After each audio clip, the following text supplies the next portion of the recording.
Who wants to do the intro? I will, because we've started. Hello, everyone. Hello!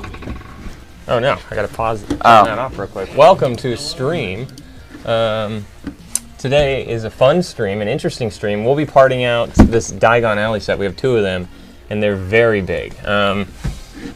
So this will be interesting. This is the biggest set we've parted out, I think, in terms of lot count now. Yeah, by far. Initially, it was I think the classic sets, but those are relatively easy because they're sorted by color, obviously. Yeah. So This one will be a little different. Although I do think we will be sorting these by color. Correct. That is the plan. Okay. Yeah, so I think the best option, the best way to do this is going to be to open each bag and sort by color, and then we can upload by color through BrickStore.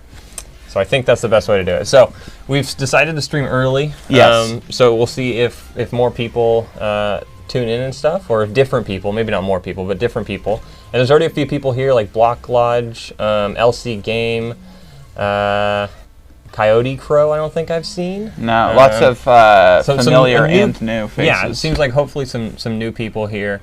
Brick on Block says, I like these early streams. Awesome. Brick Slayer, welcome back. Lego Military Mox, welcome. And Just Bricks, of course. Dunder Mifflin Brick Co. You're here often as well. Lego Military Mox, I think I said. Cynthia, welcome back. Aaron, welcome. Alrighty, so yeah, this the best thing for this, I think, is going to be to open them up and just try and get started. Slowly make it through this. Yeah, so I gotta put my smoothie over there so it doesn't get knocked over. Yeah, so we'll see how long this takes. Yeah, Coyote Crow says, wow, 2 copies will add 11,000 parts. Exactly. It adds 500 brand new lots to our store, or 496, I think. So that's obviously a big bonus to this, is the lot count that's going to go up. Our goal is to be at 7,000 lots by the end of this. So question here. Yeah. End of this month. Do we want to open this, or I mean, are we going to open both of them and match bags as we go? I don't think it matters. Does it? I suppose. Are we going to sort this entire thing by color and then sort that entire thing by color before we actually start uploading? Yeah, of course. Okay. Because then we'll have both. Yeah, good. Just making sure. Okay. We can start with the box first. Yeah. So. Oh. Nice. BrickStore says, "What's the part out value of those, and how much were they?" The part out value is, I think, $1,100. They cost $400. But I got them for a little bit cheaper, around like $320. So $320 each times 2 is what, $640. And then the part out would be, if it's $1,100, $2,200. So $640, $2,200. So little less than 3 times would be interesting. It comes with a little box inside a box. Yeah. Kind of cool. Okay. So there's a lot of bags in here. Okay, Coyote Crow says 1,000. Okay, so $1,100 we'll say, and I got it for $320 each. 320 times 2 is $640. I'm trying to do the math. A 3 times part out value would be like $1,900 then, with the 2 of them combined. So I'm pretty sure it's a little bit like 3.2 times part out value, which is pretty good for these.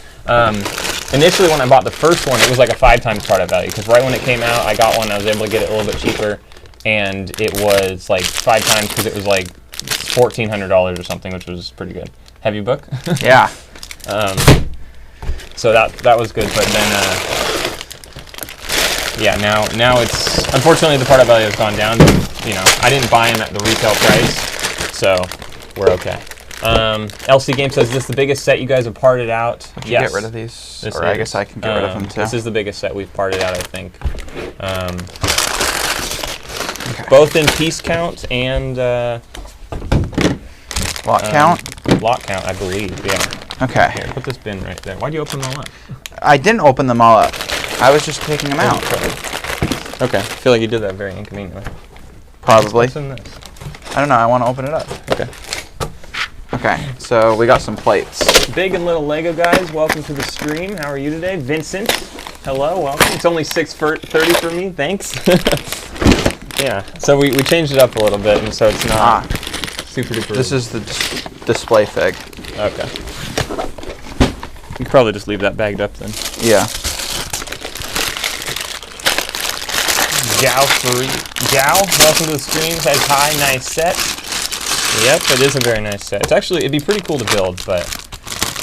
Hello, Vincent. I don't know if Evan already said hello to you or not. Wow, lots of people. Great to see that there are people that want to watch during this time, so that's fantastic. Cracked Craig says that box 21 goes for like, so okay, so we're not going to open the second one. Good job, yeah. Paul. Aaron says 9:37 for me. Okay, so I don't know if this time is consistent with everyone, or like not convenient for everyone. Oh, you are opening that as well right now. Okay. I don't think it matters as long because, like, at the end of the day, each bag is going to go, each piece is going to go in the right colored bin. Yeah. So I don't think it really matters.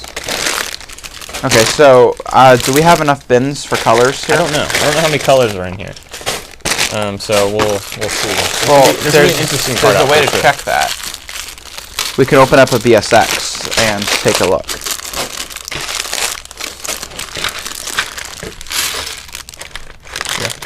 Do we want to do that, or not worth it? I think it's worth it. We'll figure out if we have not enough bins or what. I never parted out by color, so this is new. Now we got to make sure I think we're correct with every color. Yeah. Because if we put one in the wrong bin and we don't see it, then when we go to upload, it'll be difficult to, to figure it out. Yeah. I don't know. Cracked Craig, welcome to the stream. I know we read your thing, but I don't know if we said hello. Vincent says, does Evan know this is my alt account? What is your other name? No, he's Mr. Chills a lot. Ah, okay. Job says, I have one to build, but no space. Yeah, that's the problem with a lot of Lego, I think, is that... This thing is so long, it requires a shelf all of its own.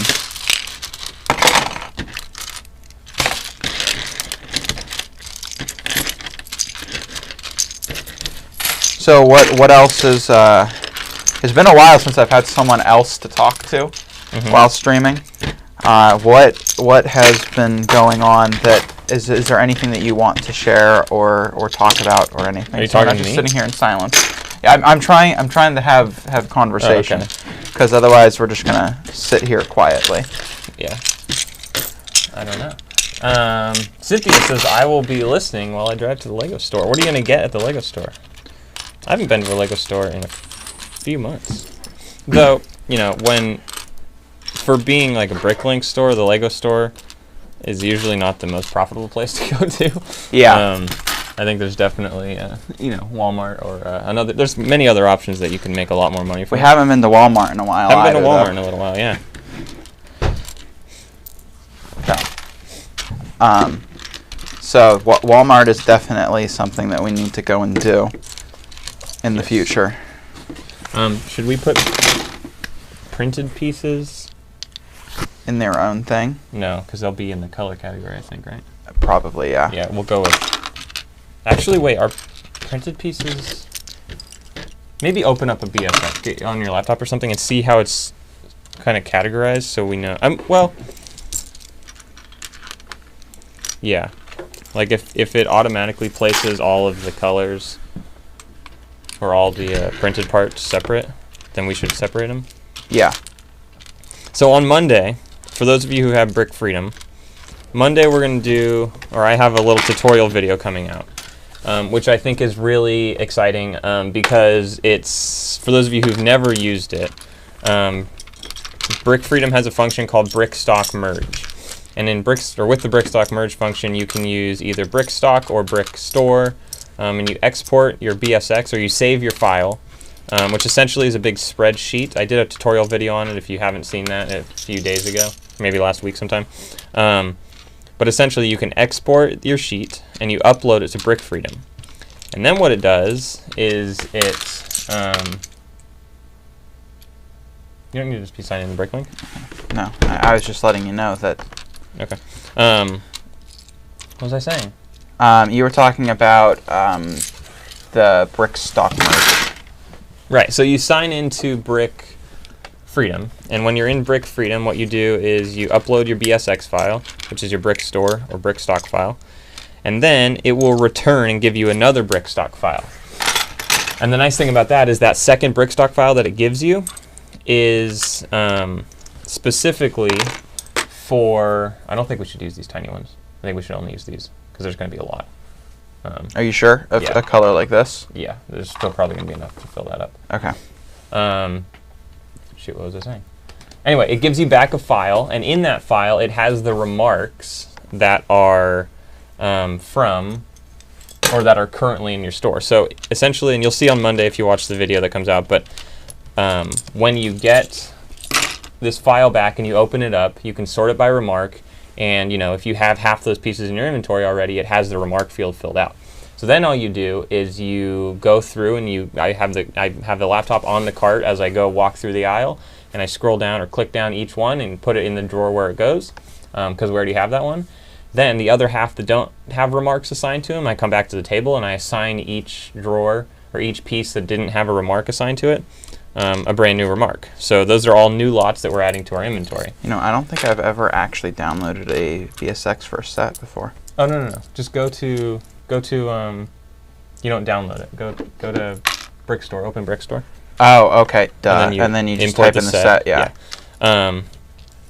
Yeah. So once you put in all the remarks for the pieces that are not in your inventory that are brand new, then you just upload the entire VSX file, and then it automatically consolidates what already had a remark into your inventory, which you've already put away, and then it's very, very simple and very, very nice to just go through, and it makes parting out like smaller sets or a single of a set very, very easy.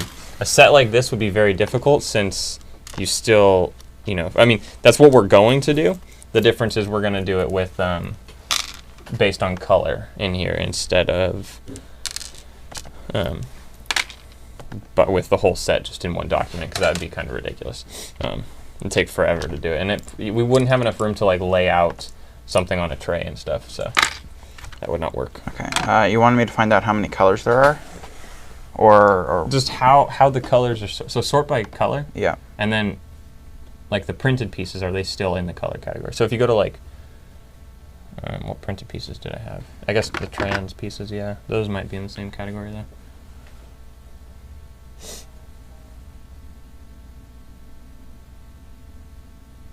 Okay. Yeah, then we'll just do even printed, just goes in with that color. Okay. Okay, I've done one bag. How many bags are in here, do you know? Nope. No? Okay. We can flip to the back of the instructions, but they're sealed, so I don't want to open them. Yeah, no, we'll keep the instructions closed.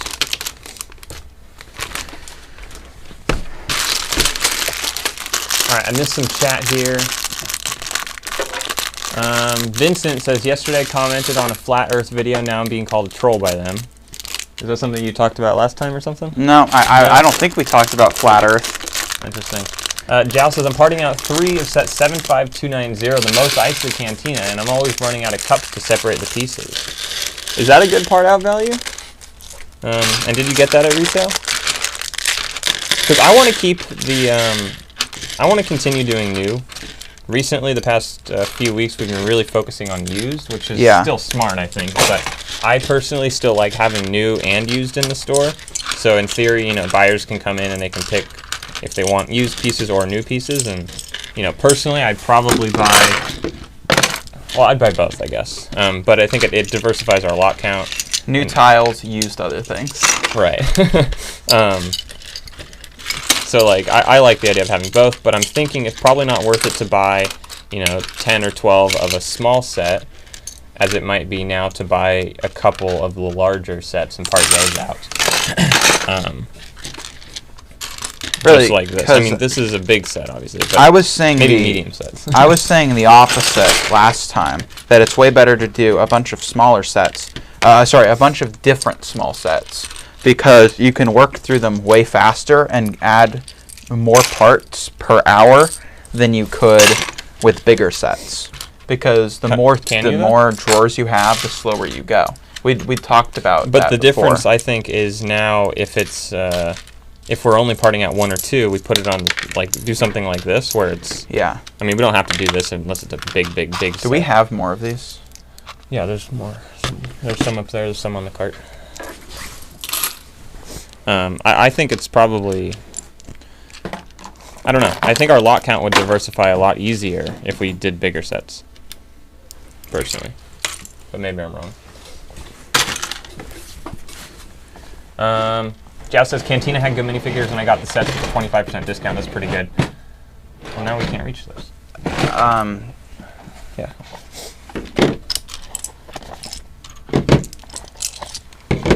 Pick a brick for the first time is what Cynthia's going for. That's pretty cool.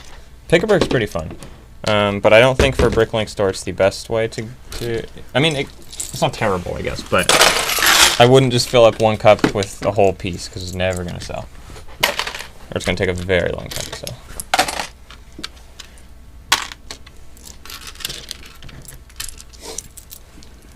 Cynthia says, I recently parted out 6 of the Friends Ideas set and 3 of the chess sets. We've done both of those now. The Friends set we did a while ago, which were very fun. Oh, yes. That was atrocious. Yeah, that took us a long time. And I think we had 16. We had 16 or 14 of those sets, which I think is the reason it took so long. But that took us like probably 10 hours, roughly, to do those sets, which should not have, I don't think should have. I mean, we added a ton of parts, though. We added like 25,000 parts or something like that, I think. Or no. I think they're 1,000-piece sets, so it must have been like 16,000 parts. But that took up so much space with like the part out method that we kind of did before. Yeah. Where we literally just laid out drawers. Yeah, it took up that entire. It took. I mean, you guys can't see, but we had the other stuff. Oh, like yeah. Table things. But it still took up the entire top of them. Though, yeah.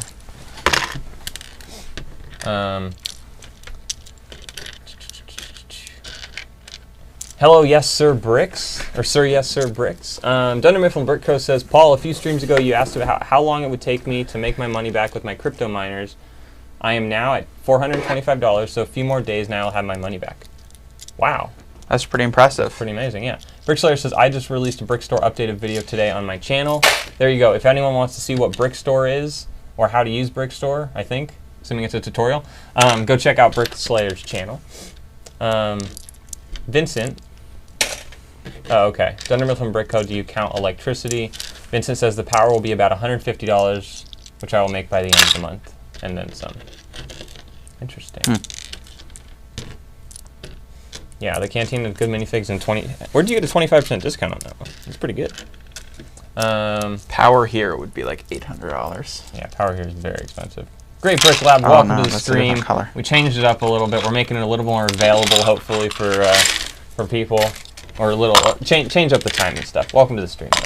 How's the move going? Craig, have you tried some of the Star Wars sets? For example, the Falcon part's out for 3 times on retail, and if you can find it on discount, it can go for 4 to 5. Which Falcon? The big one? Because no, we have not got the. This is the biggest one we've done. Do you have yellow anywhere? No. I guess there might be a few colors that are like only. Yeah. Like very small. Like that blue. One blue. Maybe this brown too. Gold. Gold's right there. Wait, I need that. Can I have 2 more of those little ones? White, that's it? Yeah. What? Interesting. Do you have pearl gray now? No, I don't think so. There might be a lot more colors than we thought. Yeah, this might be difficult. Jow says, I'm in Portugal, but I bought from Spain. That's where you got the discount. Interesting. Great Brick Lab says, we get the building on the 13th, moving storage locations on the 15th, going well, thanks for asking. Awesome. Building on the 13th, that's super exciting. I really want to see, like, I want to see the place and stuff.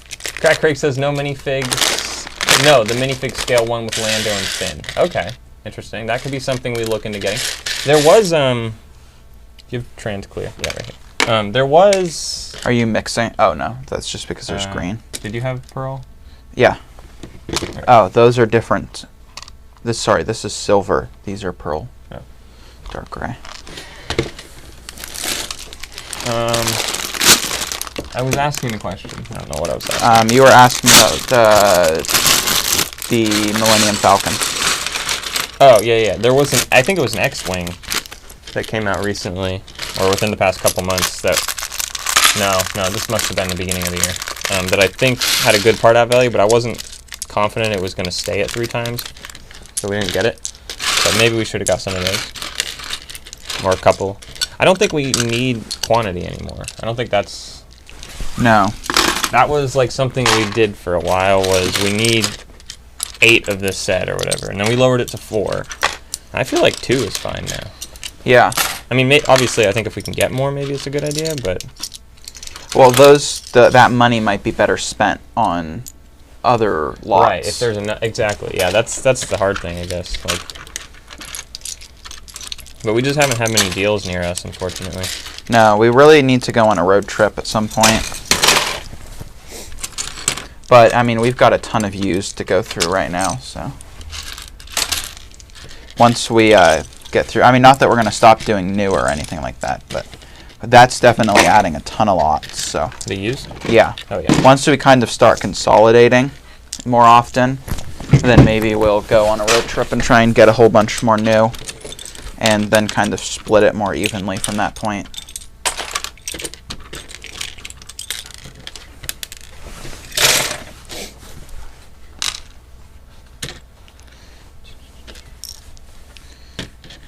For some of these like blues and stuff, maybe we'll have to break out some drawers. And for the like really small amounts, after we do a couple bags, because... I mean, these are smaller than drawers. In terms of space they take up. Yeah, but we have way more drawers than we do these. Oh, I see what you're saying. That's true. Yeah, so if you are just joining us and we haven't explained our method here, the plan is to sort every bag by color. And once the bags are all sorted by color, then we should easily be able to go through BrickStore, BrickStock, whichever one you want to use, and upload by color. And then we don't have to do it all in one crazy,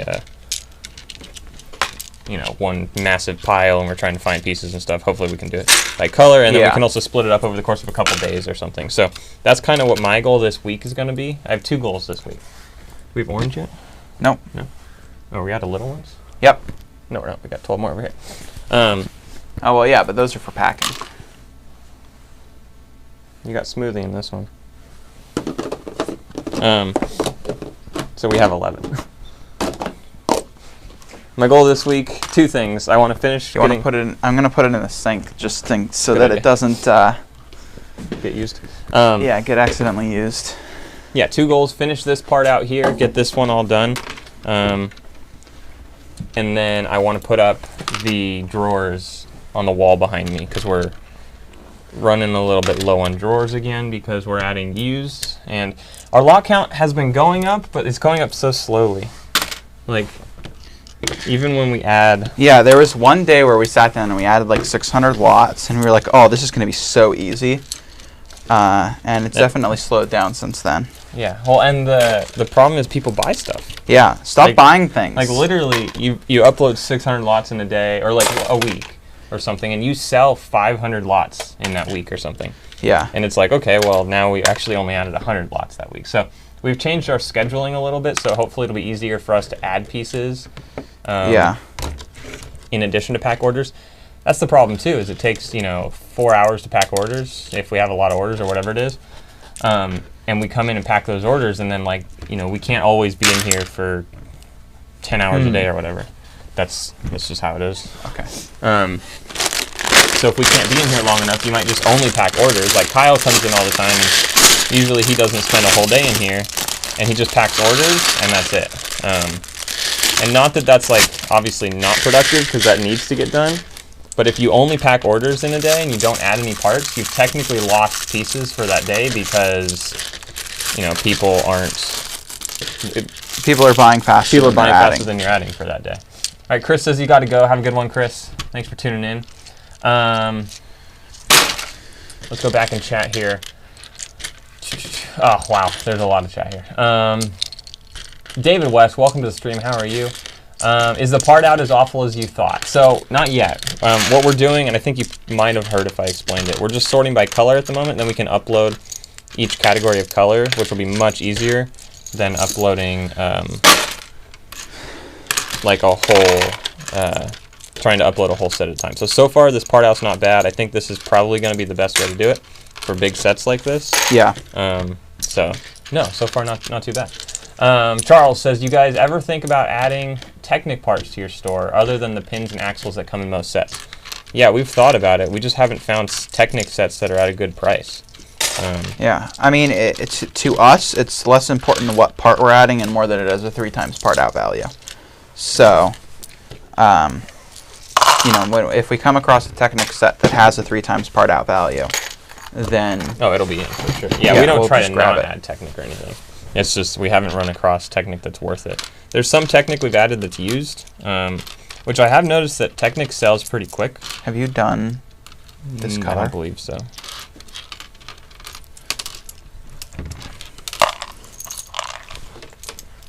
It doesn't matter.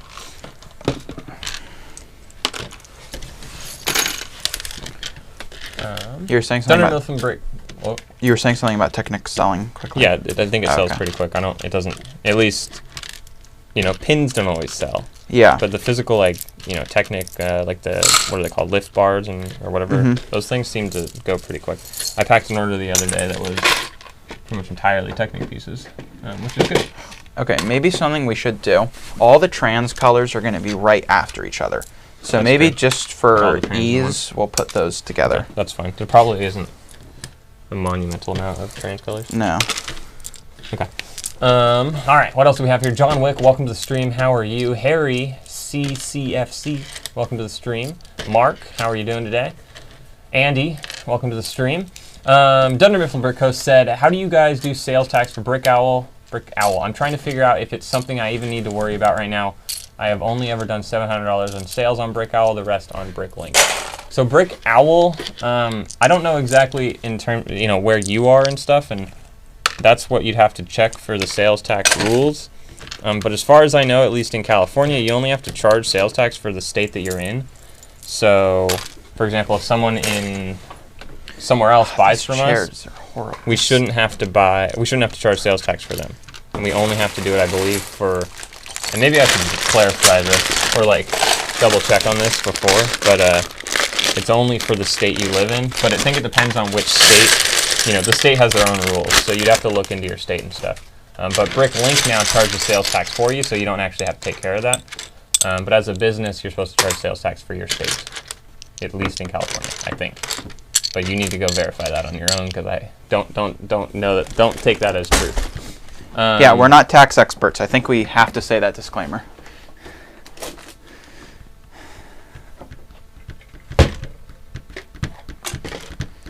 Andy says they're live. Love the videos, fellas. Keep up the great work, or great content. Got my first Acro Mills coming in today. Awesome! Congratulations. That's an exciting moment when you get your the drawers. We have a ton of drawers for this whole wall sitting in storage that I have to. We were at storage the other day. I almost took them back, but I don't want them to just sit here for a few weeks and then. But I don't think they're going to. My goal this week is to put those drawers up, so you'll see that in this week's vlog. The drawers will be up.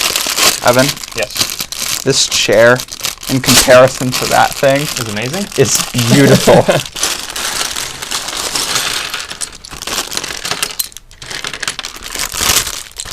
It's gonna bring a tear to my eye.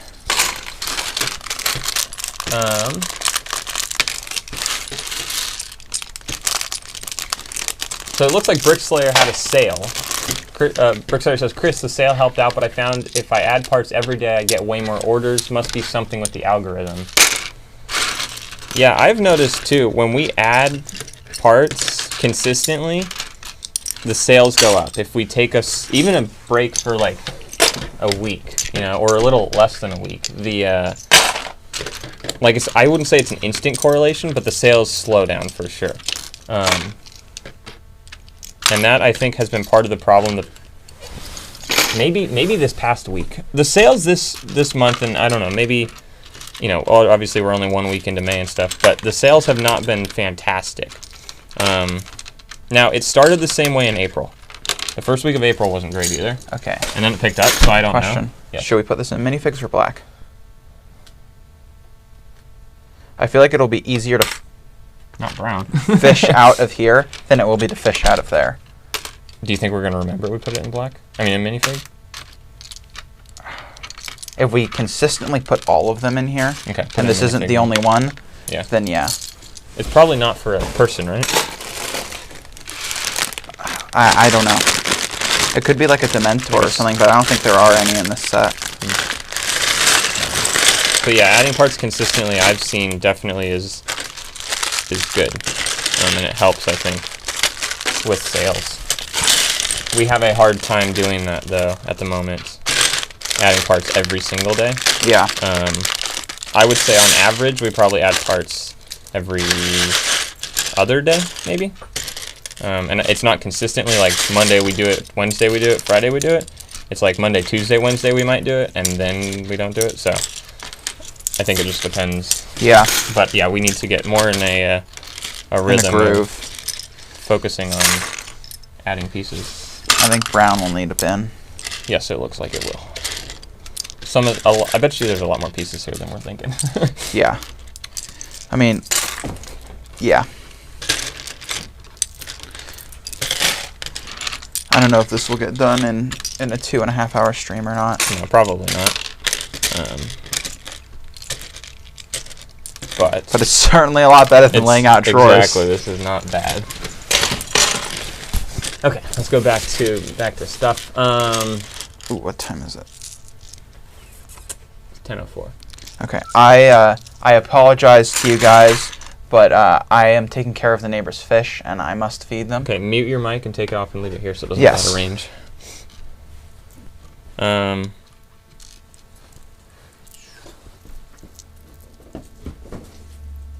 John Wick says, hey, how's it going? I think I said hi to you. So Harry says, what do you think of eBay selling? I currently sell used and new minifigures, sorting them out now, but I'm only 17. Is BrickLink worth it? If you're only doing minifigs, eBay is probably the way to go. I think, if you've never seen the channel Pop's Block Shop, he now does this full-time, sells Lego full-time on 3 platforms, BrickLink, BrickOwl, and eBay. And he mostly, he's changed it up, I think, recently in the past few months, but for the most part, he sells minifigs on eBay. And I know he makes a good amount extra money. Sorry for the crunch. A good amount more. Wait a second. I don't know how to say this. He makes more money selling minifigs on eBay for sure. So if you're only doing minifigs, I think eBay's fine. You might sell them faster on BrickLink, or if there are figs that are not, popular, they might not never, but it might take a very long time to sell them on eBay. On BrickLink, they could sell faster, just because there's probably more people looking for them on BrickLink. But I would say if you're only doing minifigs, you can make more money on eBay. And like Pop's Block Shop, he manages 2 separate inventories. So he does, he has his eBay inventory, which is mostly minifigs, and then he has his BrickLink inventory, or BrickLink and BrickOwl inventory, which is mostly parts, but there's also minifigs in there. But as far as I know, he does not list on both BrickLink and eBay at the same time. They're totally separate because at the moment there's no program or anything that syncs those inventories, which would be cool. But also I understand why there's not, because you wouldn't really sell this one piece for 4 cents on your eBay store, because then you'd have thousands of listings on eBay. And I think they charge you for your account if you have too many listings, or they charge you per listing or something like that. So you could only list minifigs. But yeah, definitely I would say eBay is a good option. BrickLink's worth it if you want to get into additional pieces, because you probably won't sell a ton of parts on eBay. That's just my 2 cents. It could be wrong though. David West says, I've been adding 150, 200 lots every day, trying to push to 11K. Nice, congratulations, that's awesome. I would consider getting a Technic set that's a 2 to 2.5 part out. So many good rare lots in there. Yeah, that is very true. Mark, I believe I said hello, but hello again. Jow, if I find 50 units of the same set at an excellent price, I buy the 50, to part out. I did it with the 70420 Hidden Sight set. That's a lot of sets. The most I parted out, I think, was 92, I think. But it was polybag, so I don't think it counts as a true set. It's got this. 92 of this, essentially, is what it was.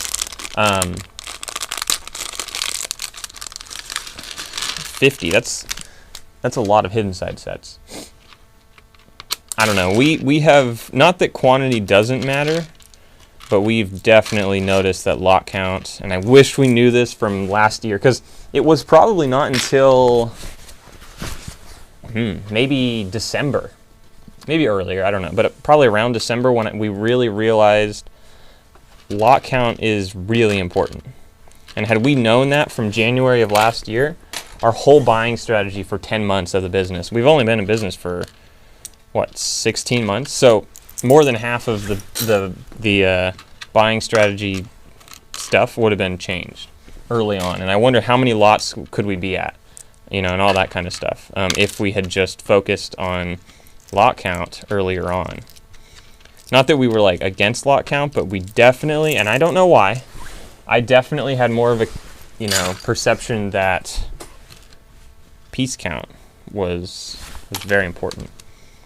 But I think that's false. Lot count is very important as well.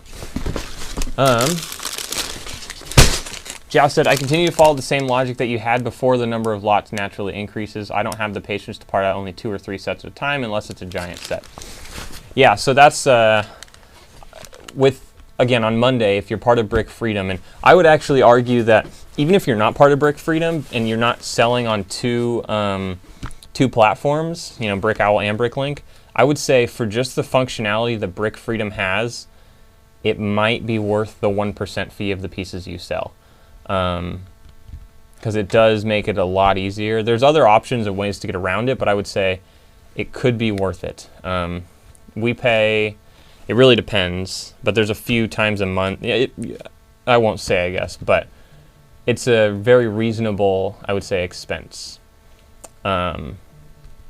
Personally, in my opinion. Something else, Chris, you're back again, I see. Welcome back. But we're probably going to go to ShipStation now. So I know Chris uses ShipStation. We're pretty much just done with the PayPal. It just doesn't work for us. It's very iffy. So I was gonna do it yesterday. I didn't end up having time, but I'll probably end up checking out ShipStation today. I'm getting calls. I've gotten 3 calls during this stream so far. That's crazy. But I'll probably check out ShipStation this afternoon. Because I want to get something else implemented that is not PayPal, because PayPal has not been working well for us at all. Mark says, I really like your content. Keep it up. Thank you, Mark. All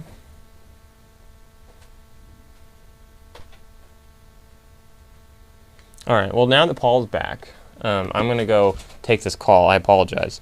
But Paul is here, and as long as he unmutes his mic, we should be good. Testing. Just make sure your mic is unmuted. Yep. Hello, everybody.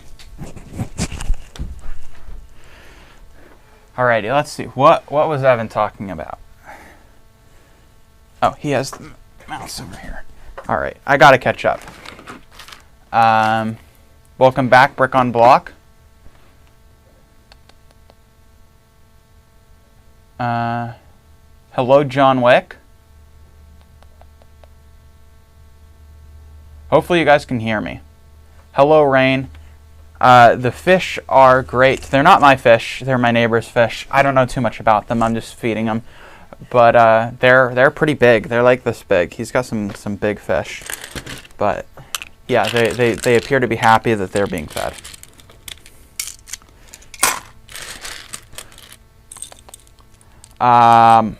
Mark Lawn. I don't know if Evan already got to you. I says, sorry if it's a dumb question, but you make a living by selling Lego. More or less, we don't take paycheck yet, but we could. We're just, instead of taking the money out, we are putting it back into BrickLink so that it continues to grow. But there are a lot of people that do it full-time and take full-time paychecks. So yes, hopefully in the next few months, we'll be in that boat as well, Mark. I'll be back in a few minutes. I'm sorry. It's okay. I find that very funny because you were telling me, oh, it's not okay to leave in the middle of the stream, da-da-da-da-da-da. Now I'm going to laugh at you. Okay. Earlier this morning, when I told Evan I needed to go feed the fish, he was like, "Oh, Paul, you can't just leave in the middle of a stream. That's kind of rude." And now he's leaving in the middle of the stream. Ha. Okay, let's see. What's going on here? Great Brick Lab. Your lot count is artificially inflated. What do you mean? What do you mean by that? David Wesks asks, I remember when you guys had like 25 classic sets. Us? Yeah, we had a ton of classic sets. I don't know if it was 25, but we did at one point have a ton of them. Lego Military Mox wants to know, how far into the set are you? Not at all, would be the answer. Not at all.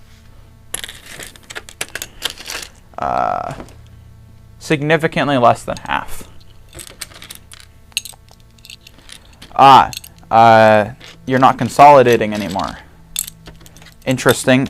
How does that affect your packing time? Does your pick path, or when you do multi-order picking and stuff, does it just give you the lot and then comma and then it gives 2 drawers like it does on BrickLink, or does it actually place them sequentially so that you know to go to this drawer and then you just pick it up later, or do you have to like zip around all the time to pull pieces out?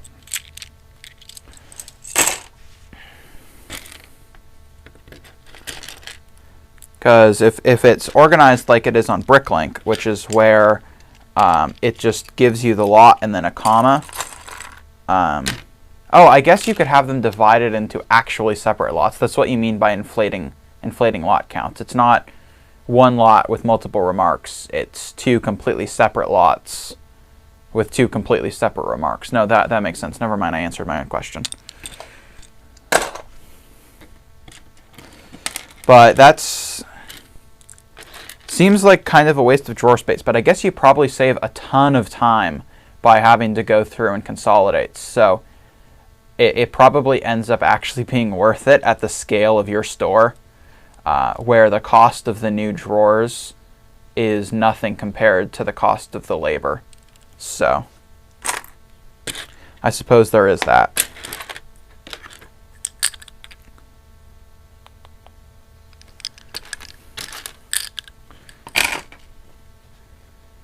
How much are one of our drawers? The 8x8s, they fluctuate.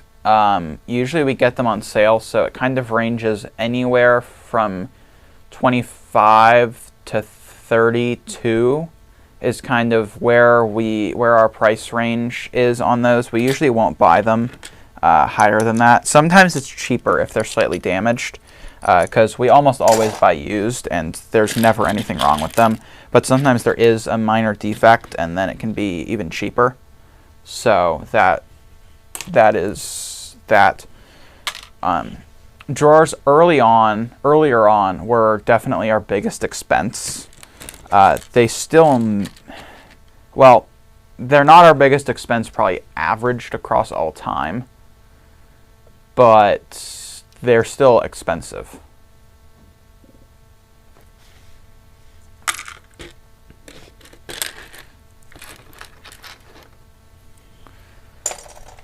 But that said, we recently purchased a ton of them, so we have a bunch in storage, and so we're basically set for a while in terms of having to purchase more drawers, which is nice. So that way we can focus on actually adding pieces. We just reorganized our back, the hallway there. So if you want to see that and how it changed, I believe that there is a vlog on it. I don't think it's its own video. I think it's part of a vlog, and you can go watch that. I think it's called like Putting Up the Wall or something like that. If you want to see how we reorganized the store. And so now we're going to be putting more drawers on this side eventually. Rezwan Hook, I don't want to mispronounce that, so I'll just say Rezwan.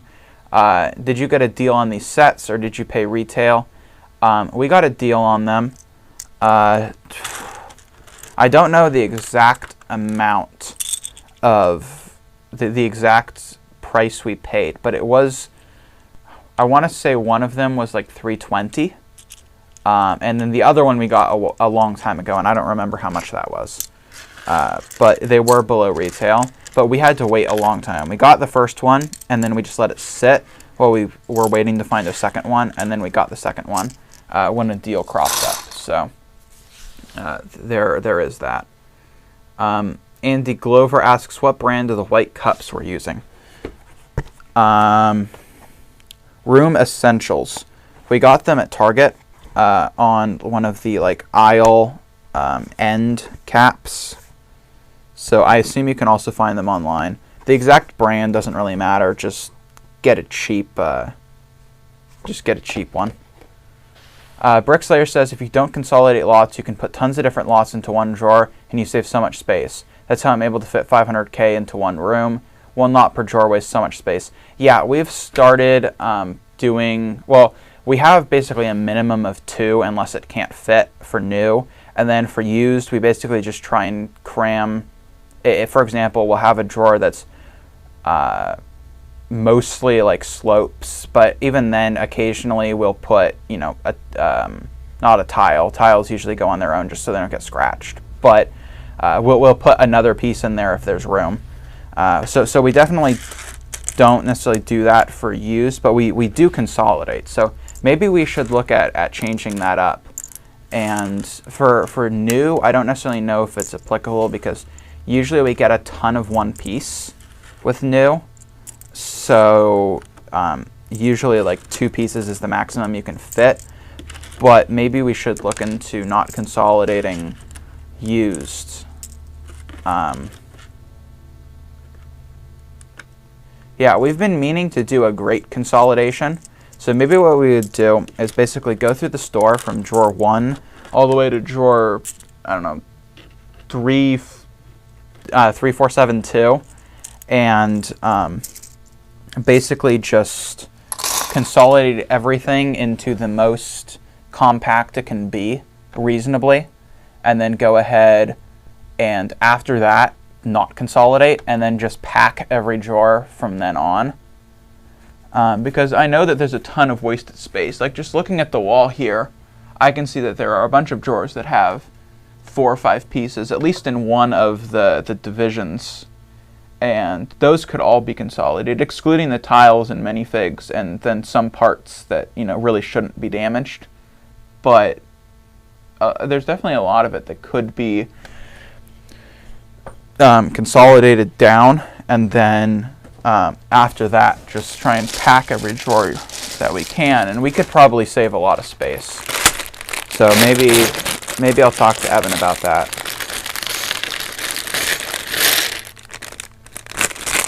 But yeah, we definitely don't do one lot per drawer. Definitely not with used.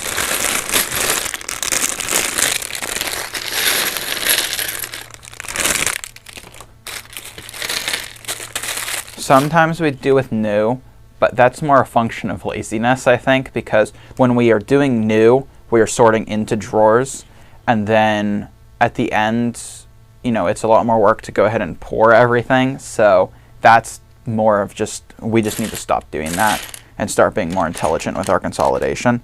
But we also have not done a ton of new recently. So now that we've done the used and kind of learned some more efficient parting out methods from that, maybe things will change. And I dropped a piece. There it is. I mean, like, for example, in this set we are sorting by color now instead of by element. So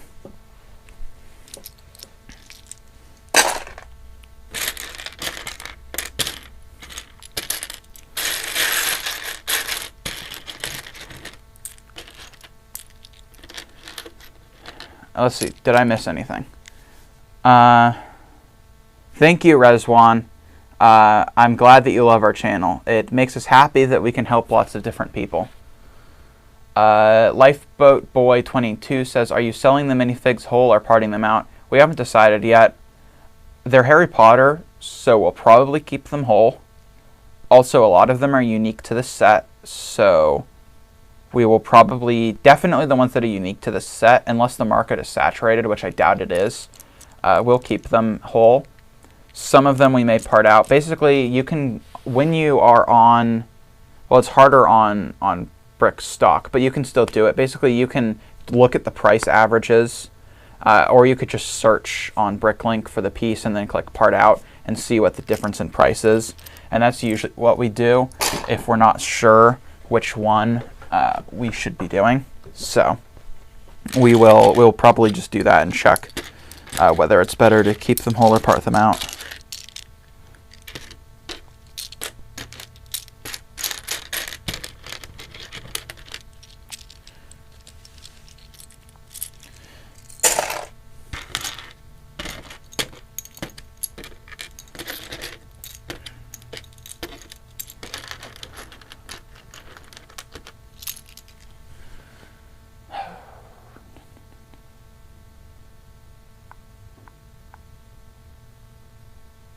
So anyone build anything recently, or do anything?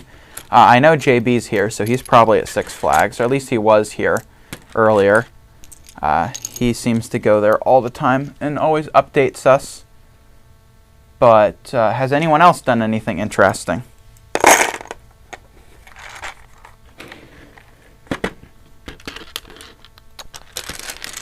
I know Great Brick Lab is moving. And has not shared any pictures of that yet. Mark Lon, you built 10188, the old Death Star. The old Death Star with minifigs, or the Death Star 2, like the one under construction? I have the old minifig Death Star. Aaron says that he is sorting. Pretty cool. We're also doing the same. Well, I guess we're parting out, but same thing. The old minifig one, yeah, that's a cool set. I have it somewhere. It's kind of broken apart. It's not on display. It's up in the attic, but one of these days I'll fix it up. I just don't have any place to put it. Lifeboat Boy, I had answered your question. I had said that we will check whether or not they are worth more when we actually do the upload. But my guess is that because a lot of them are unique parts, we will go ahead and keep them whole. Our unique figs, we'll go ahead and keep them whole.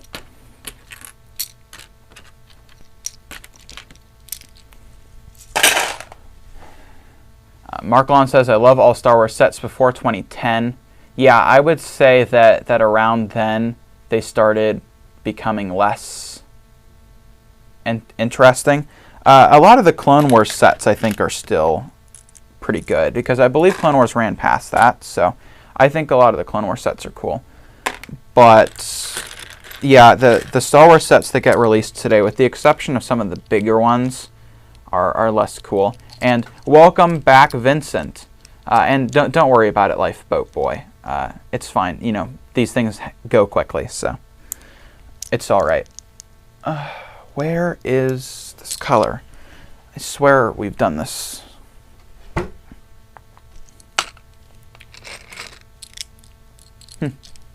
No. Okay. There are a lot of colors in this, so hopefully we have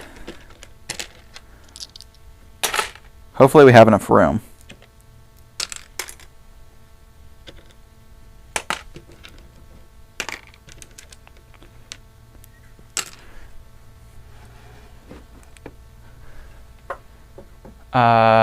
Rezwan asks, are big sets like these worth parting out given the amount of time it takes? When you start getting really big, yeah. Because this will add... Oh, man, now I forget the numbers. Evan said the numbers earlier. But this set has a ton of pieces. It has 5,500 pieces in it. So, you know, that's you know, over... That's 11,000 pieces that we'll be adding, and that's a ton. And then also this will add like 600 lots to the store, I think. So it ends up being worth it. You could not do that in the same amount of time doing used. You could add 600 lots in the same amount of time, but you could not add 10,000 pieces. So with these really big sets, it is worth it at a certain scale. And then Mark Lawn asks, how about parting out the new UCS Millennium Falcon? We'd have to check whether or not it's a 3 times part out value. That's really what decides it for us. We'll part out pretty much anything so long as it sells well and has a 3 times part out value. Harold Cavande says, sorry, just joined. What set and number of copies? This is the Diagon Alley. I don't want to lift it up because all the bags will spill out, but this is the Diagon Alley set 75978. It's the big one, and we have 2 of them, which is plenty. Zhao says, this weekend I will build the Lego Star Wars Final Duel that fell to the ground and broke, and I'm cleaning the pieces from one Malevolence to build and check if it is complete.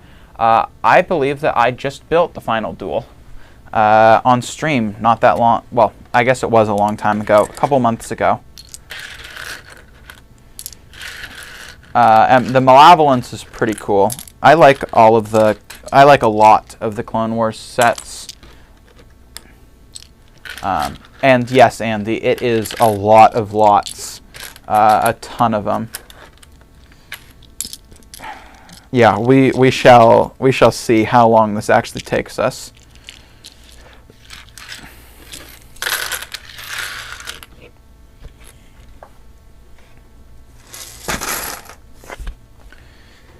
The biggest issue is that there's a ton of colors, and we might run out of space here.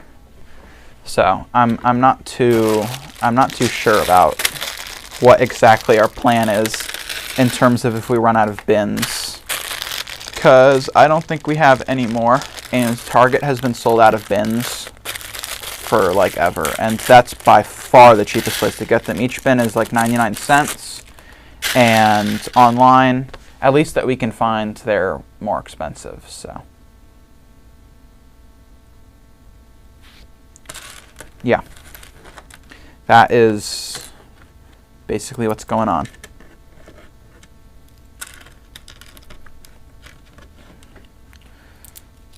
So how does this morning time work for a lot of people? Because I know we don't normally do it this early.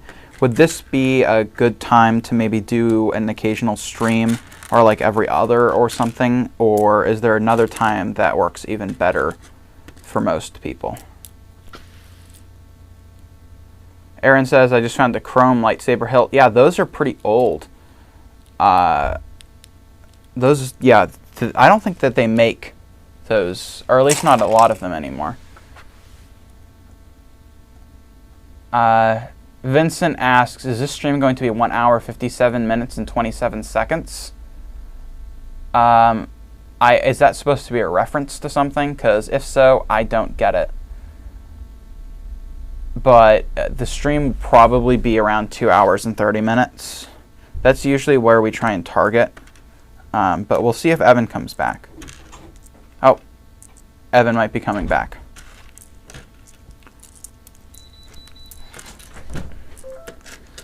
Welcome back. I was just wondering whether or not you were going to come back. Ah, that was pretty quick. It's very quick. I drove fast.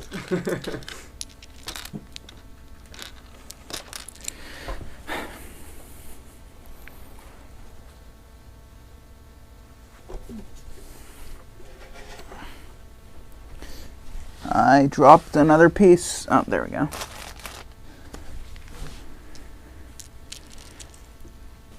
Okay, I think I'm back. Can everyone hear me? Hopefully you guys can hear me now. Again, are you done with the box yet? No? No, I'm not. Okay. YouTube tells you that the stream is going to be 1 hour, 57 minutes, and 27 seconds. That is interesting. Did you set the time to be 1 hour? I don't think you can set a duration, can you? Huh. As far as I know. Interesting. I'm getting the strangest sense of deja vu that we've had this exact thing before with that exact number, but maybe I'm just losing it. I don't remember that. Maybe when you did a stream alone. Aaron says you should do You should do 2 streams on Saturdays. That's. You know what's amazing? You know, I'll tell you what. If we get a $50 super chat each time, then you know what? Sure. But no. No. No. Here's the thing. A stream is like incredibly draining. Yeah, they're exhausting. It's very weird. It's very, very weird. But like, usually after a stream, and maybe it's just because we've done it in the afternoon. Maybe morning streams are going to be different. I don't know. I'm already tired. You were tired when you woke up, though. Yeah. But streaming in the afternoon, like, you're tired at the end of it. It's like 6 or 5 whenever we end, and it's just like you're done for the day. You were done. I don't know why. Because it doesn't seem like a thing that should be very mentally or... I mean, it's not physically draining, but it's mentally, like, it's... I don't know if it's difficult to just keep talking. Should I put these in red? Or are they minifig parts? I'm going to put them in red. Okay. Maybe we'll upload the minifigs last, so any extra pieces that are in those, just put in the minifig. Yeah. Or something. But yeah, these are very, very exhausting. Not to say that we don't enjoy doing them, though. No, I like streaming. It's actually very fun. In fact, so I just had to run to the office because I forgot to do something. But on my way there, I'm like, I was in such a great like rhythm, and like I felt like it was going really well, and then I had to leave. But yeah, I don't know. Dunder Mifflin, I'm gonna ban you from the stream. Why? He asked us to define fast food. Define fast food. Define fast food. Didn't we already define? We've already defined. We've had this argument many times, and it's never been settled. No, it was settled. We settled it. We did? Maybe. What was the agreement? I don't remember. Just go back and watch that stream. Whichever one it was. I don't know which one it was. I don't think we settled it. Oh my god, I'm getting another phone call. Sorry, I gotta take this. It's kind of ridiculous. Sorry, everyone. Keep talking, Paul. Well, I was going to argue with you, but now I can't.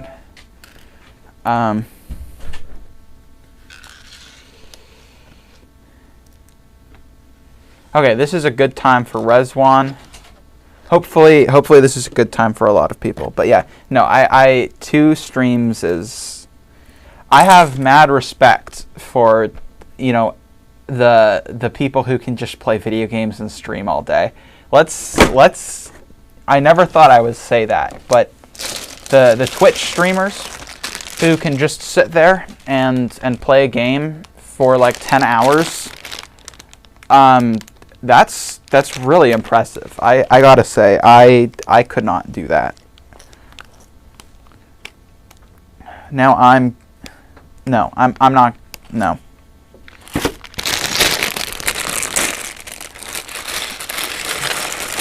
Aaron asks, why does it seem like I'm in a different place?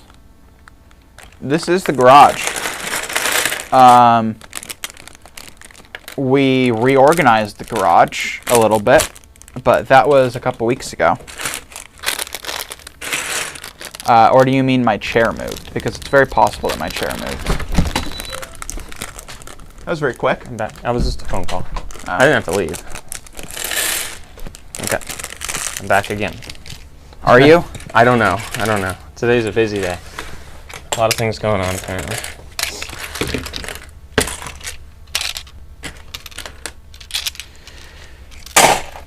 How many bags do you think you got through when I was gone? Decent amount. Cool. I might be halfway. Did you do the box already? Yeah. Oh, I see. Interesting. Okay. How far are you? Not halfway, I don't think. I haven't opened my box yet. Oof. Well, I just poured them both into this big box. I didn't keep them separate. Yeah. So. I see. I'm starving. Evan, what should I make for lunch after we're done? I don't know. So, how does everyone like the... Sorry, I'm not going to answer that question. You got to figure that out later. How does everyone like the earlier stream? I just asked You that just asked question. that? And what was the conclusion on it? One guy said that it was pretty good. Okay. There we go. We got our answer. It's pretty good. Yeah. Because, like, I don't mind doing... Thank you, BrickSlayer. BrickSlayer, thank you so much for the Go super check chat. out BrickSlayer.com. You got to put the dash in. Oh, there, yes. Don't forget the dash. Brick-Slayer.com. For all your Lego needs. Yes. Or our store. Yeah, or our store, please. That's the thing. You can't... I don't know. Do we do shout-outs? With a super chat, absolutely. We should open an advertising business. Like have tiers. Like if you donate Yeah. this much, you can say this. We can promise Thank you, 34 people will hear your That's true. hear your advertisement. I don't know. I think it's like 10,000 people before you can actually get a sponsorship. So. Oh, like real sponsorship? Yeah. Yeah, it's a lot. I'm putting wands in the minifig thing. Because some of them might ship. They won't? No, Okay, then I'll put them in tan. because they won't have an accessory. I'm really bad at dropping things. No, you're really good at dropping things. Yes. Also, you're really bad at colors, apparently. What do you mean? This doesn't go on there. Do we have this color yet? Olive green? Wow. It appears not. New color. Woohoo.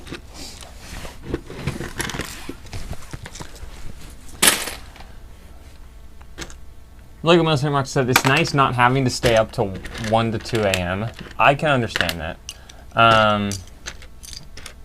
Brixico said, did I hear correctly? You changed the night for Brickslingers. Is that true, Brickslayer? Brickslayer says, I tried advertising people's stores and never caught on. Yeah, I remember that on Brickslingers. Brickslingers is Wednesday at noon Central Time. Okay. Interesting. So it's no longer Sunday. Did that just change, or has that been for a few days? Actually, wait a second. What's today? It's been for a few weeks then, hasn't it? It must have. Yeah, because wait, is it? Maybe not. Maybe I don't know. Do you know anything? No. I have a lot of Understandable conversations with myself. Just like sad conversations with myself. I have noticed there's a few people who are not here that are almost always here. Yeah. And I assume that's just a different time slot. Also, we didn't do a very good job of letting people know that this was going to happen in our Discord, so. That's true. The timing of this was not announced well. No. Ruan says, what is the most interesting minifig in this set? I don't know. Paul might know if he looks at the box.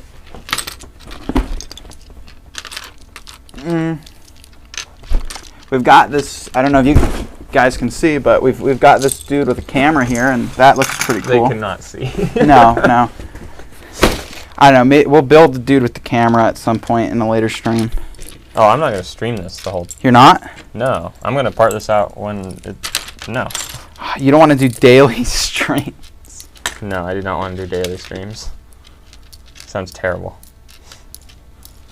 I was talking about how much respect I have now for like the Twitch game streamers who can go for like 10 hours. It's just really difficult to, like, you don't notice how little you talk until you have to talk for like 2 hours straight or something. Your head's cut off, by the way, if you're standing up. Just a heads up. Get it? You mean a heads off? Yeah.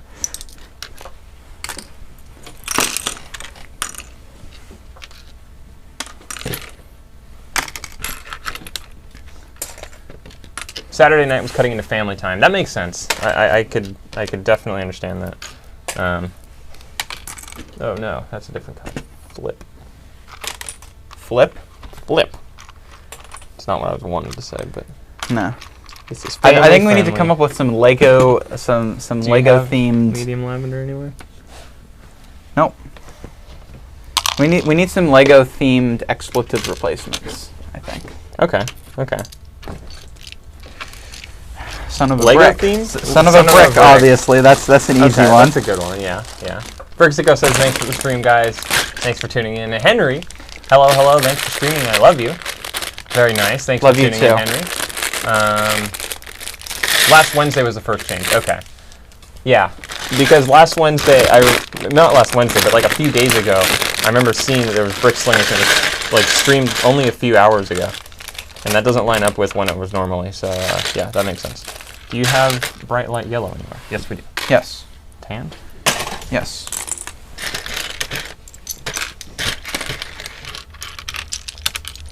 What, the brick? That's a good one.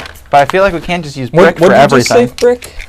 Son of a brick. Son of a Son brick. of a brick. That's someone's 'Cause store that- name, I believe, and it's a good store name, in my opinion. Son of a brick. Okay, this needs a bin. Okay. I'm going to perform a transfer. And then where's the bin gonna go? I haven't gotten there yet.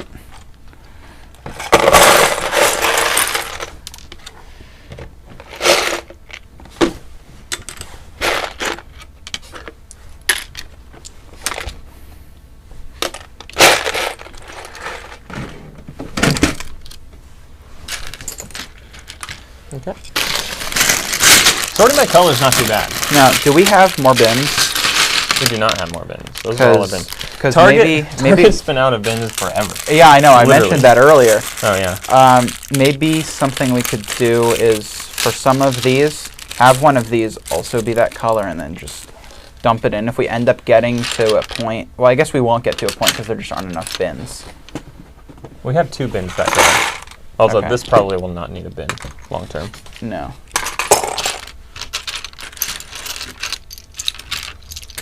Even though we're sorting by color, it's gonna still suck to go through like the blacks and the grays. There's a lot of pieces in there. Yeah. Definitely. But I don't really have another way to sort it necessarily. Neither do I. I think this is just the best option that there is, unfortunately. Yeah. But this definitely won't take as long as the Friends, I don't think. Oh, it definitely will. You think But so? we don't have to do it in one sitting. That's the True. huge Okay, I benefit. guess that's what makes. We can, the and not only Friends- are we parting out half of it, we can part it out and upload half of it, Yeah. and then continue uploading a different day or something. That's a huge benefit with BrickStore.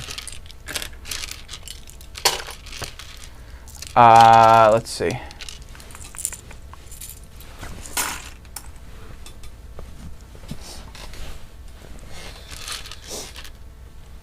I'm glad to see that your Minecraft stuff is selling. I don't know if it had anything to do with my stream, but thank you anyway. What did you say? What did you do? I don't know if this. Sorry, but I'm really bad with names. I assume that you are saying that because you're the same guy that I got the Minecraft sets from, in which case I gave him a shout out because he gave me one for free. So I was like, hey, go check it out. I assume that that's the case. If it's not the case, then maybe it's just because I covered Minecraft content. I don't know. Are you like Elon Musk now? Depending what you stream is what the market does? Yeah, and stuff? exactly.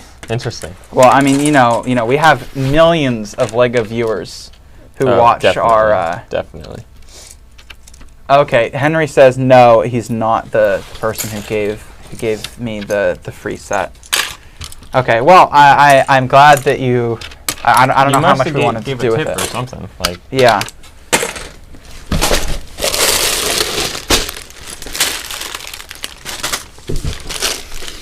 And we're in our 20s, if you want to know, our young 20s. Andy says, everyone go buy some Lego crypto quick. Exactly. Yeah. You know, what is it? Dogecoin? Yeah. Is that? Did Elon Musk actually have anything to do with that, or did he just make like a meme tweet? He tweeted, yeah, and I don't know if it was I don't know. I didn't. Does he actually own any of it? Because I know he doesn't own any Bitcoin. He doesn't?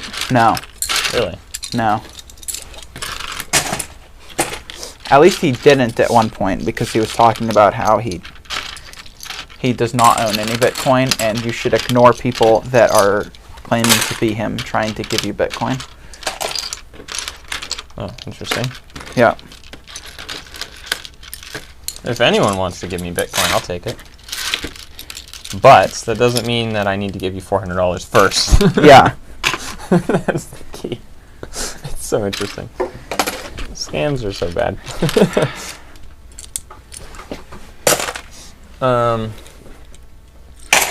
Big Nate Brick says, "What's up, guys? Looks like you're in elbow deep. Exactly. We are going in for this set. It's taken a little while, but we're sorting by color at the moment. And then based on the color, we can upload each, or based on being sorted by color, we can upload like each little, drawer or bin in this case separately, and we don't have to part out each piece into its own drawer and then mess up and consolidate like it.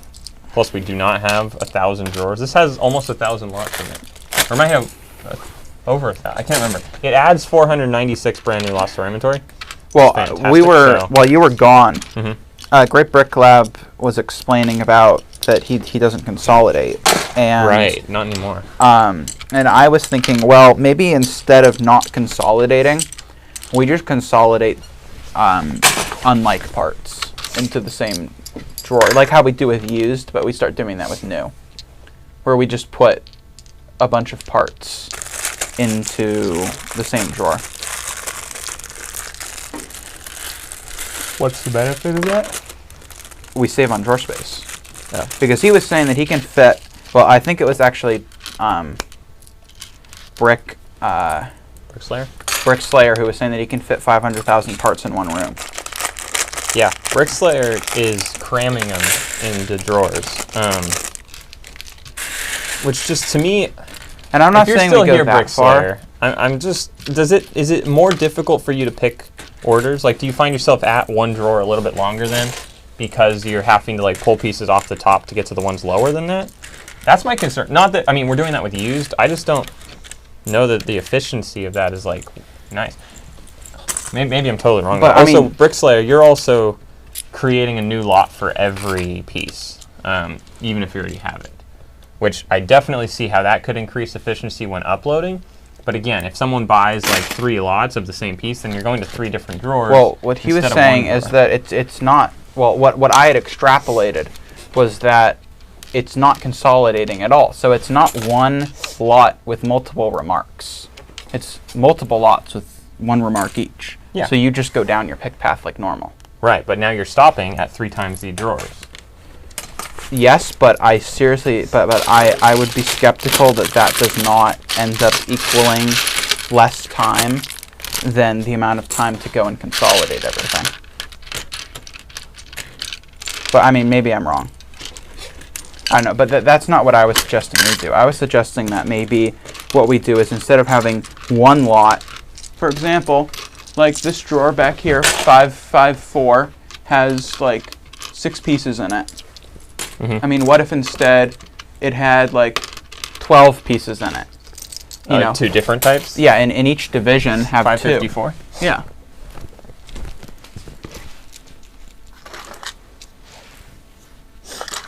Yeah. That's also why like the quarter dividers were a good concept that just never got done. But what I'm saying is, why do we need quarter dividers? Because we're doing the same thing with the quarter divider, it's a pain to get those pieces out. At least in my experience. If you have lots of small pieces in there, it's a huge pain to get them out. So what if we just skipped the quarter divider and instead just put the pieces in there, like we do with the used? Just, we don't cram it. We just put in a few more, and then as we're parting out. I don't know, just an idea.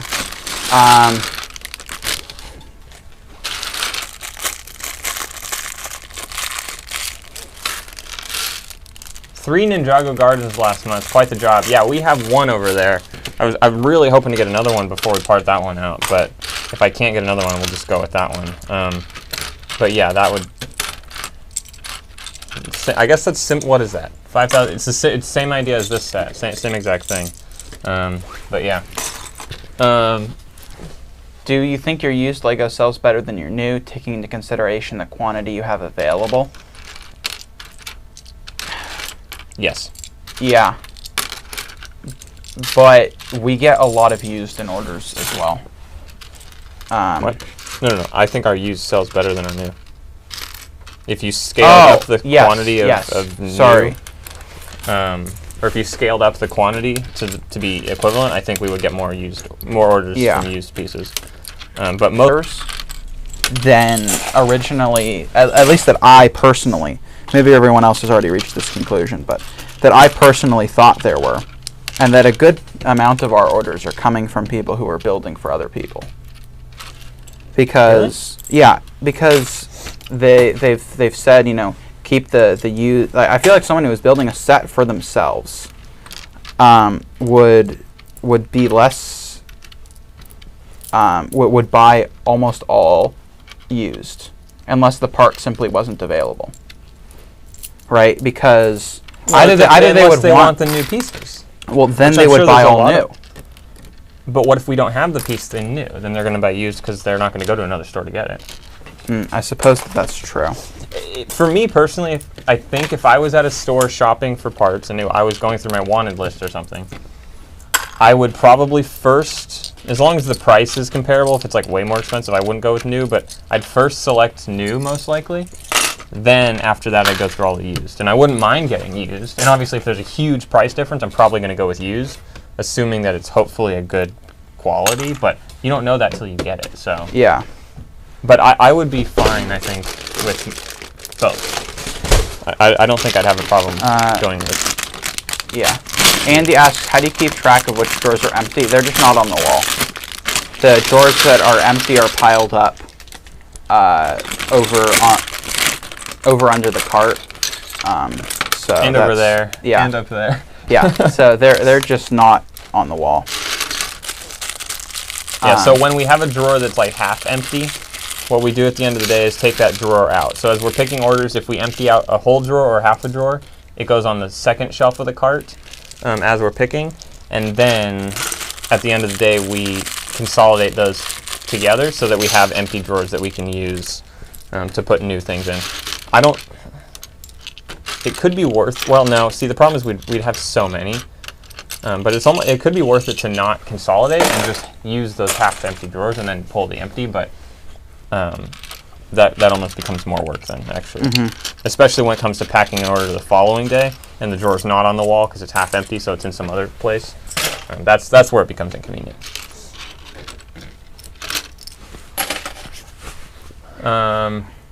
Coyote Crow says, I turn them around backwards. That's what a lot of people do. The hard thing for us is because we have a barcode on the back, it looks so similar. So we have the barcode label on the back and then the sticker label on the front. So if you spin it around, it doesn't actually like stand out like it would if you didn't have a sticker on the back. So I feel like we'd actually have a hard time finding the drawers that are empty because also we wouldn't see. Also, we want them all in one place because that way we can just go grab a pile of them rather than having to go along the wall and pull them all out. Yeah. I mean, there's probably, you know, I think it works best for everyone in a different, or not a different way, but there's a few ways that might work best for people. And like, for us, I found that consolidating at the end of the day seems to free up the most space, I think, and make it easier later on. Yeah. Thundermilk from Brickco says, do you pack the new and used in separate bags in the eco ship? Yeah, so even if they're the same part, so this is something specifically, at some point an order got shipped or whatever, and it was all in the same bag. And then a buyer reached out and said, hey, it's very hard because they're all in the same bag to figure out which pieces are used and which ones are new. Now that's a good thing. Yeah. Because that means the new pieces we were selling were in good enough condition.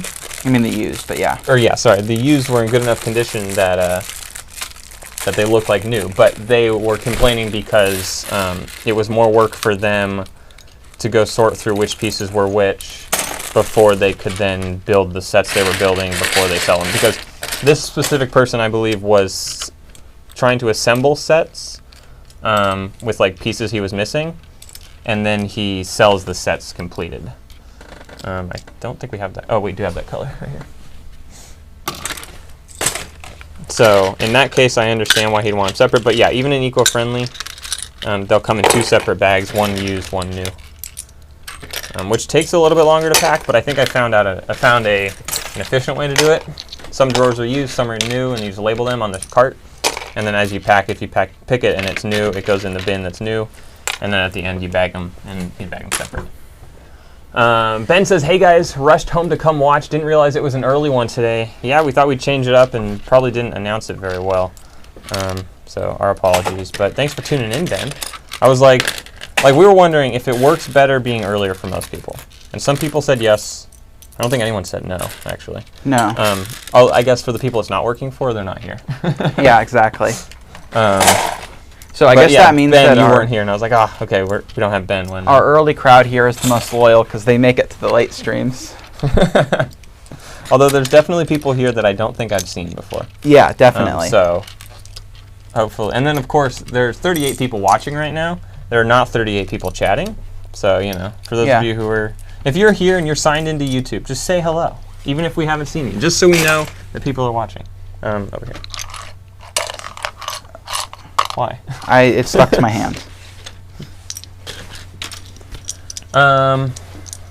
Coyote said I wouldn't be able to notice an empty drawer with a label on it. Yeah, that's why we can't flip them around. I mean, you could look a little carefuler and obviously see if it's a barcode versus a number, but a little carefuler. I don't think that's a word. Carefuler? No. A little more careful. A little more carefully. What was it? Oh, more quick? More quickly and quicker. They're both right. They're the same thing. Yes. Hello, Harry. I did not know that quicker was an acceptable use in the way that he was saying it. I had always been taught that it was more quickly rather than quicker. For example, I want to move more quickly instead of I want to move quicker. But I guess they're the same thing, and grammatically, both are equally correct. Officially equally correct. Like usually, there's like, in common parlance. Well, yeah, more formal things are all that stuff, of course. But they are actually equally usable in any situation, which was rather surprising to me. Well, because you'd always corrected me every time I'd say quicker. You'd say more quickly. Yes. And I would take it as a joke. Like, not as a joke, but I'd be like, yeah, more quickly, Esther. Like, I'd take it one step further because I thought you were just making fun of me. But I didn't realize I was genuinely correcting you. Yeah, no, I didn't realize that until like the other day when I mentioned it, because I was starting to get frustrated that you correct me every single time. And then you're like, it's supposed to be more, and I was like, what? No. Because I would say if I was writing an essay or something, I'd say more quickly, depending on the context, most likely. Yeah. But if I speak, I say quicker, usually. I don't know. Okay, so I said hello to everyone from who asked to. There's another Paul Smith too. It's not. No, that's Phil. It's Phil Smith. Maybe it's a long-lost relative. Yeah, for all the Smiths out there. I said everyone who's watching, even if you don't chat often, if you're signed in, say hello. And we had Harry123 say hello, Thomas Brick say hello from Sweden, Crystal Brick say hello, and Jameson Herzl say hello watching. So there were 4 people that were signed in that weren't chatting. Thank you all for watching. Yes. Now we can say directly to you guys, thank you.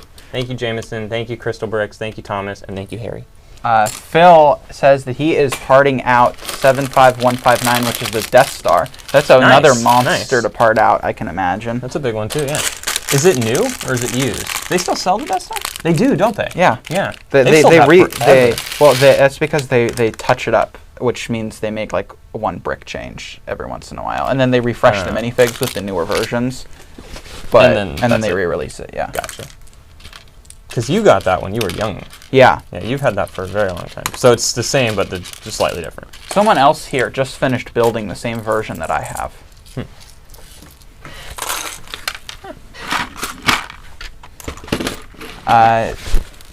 John Walker says hello from Scotland. Hello, John. Ben says, how are you guys? We're doing well, Ben, I think. I'm doing well. How are you? I'm hungry. Paul's Smoothie hungry, was not enough. But that's not me. But like, no, I'm always hungry. So.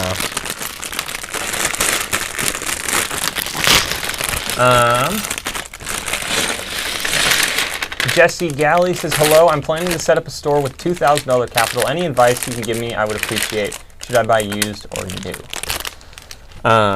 You can certainly get way more volume used for that money. Yeah. But I would say new definitely brings people to the store.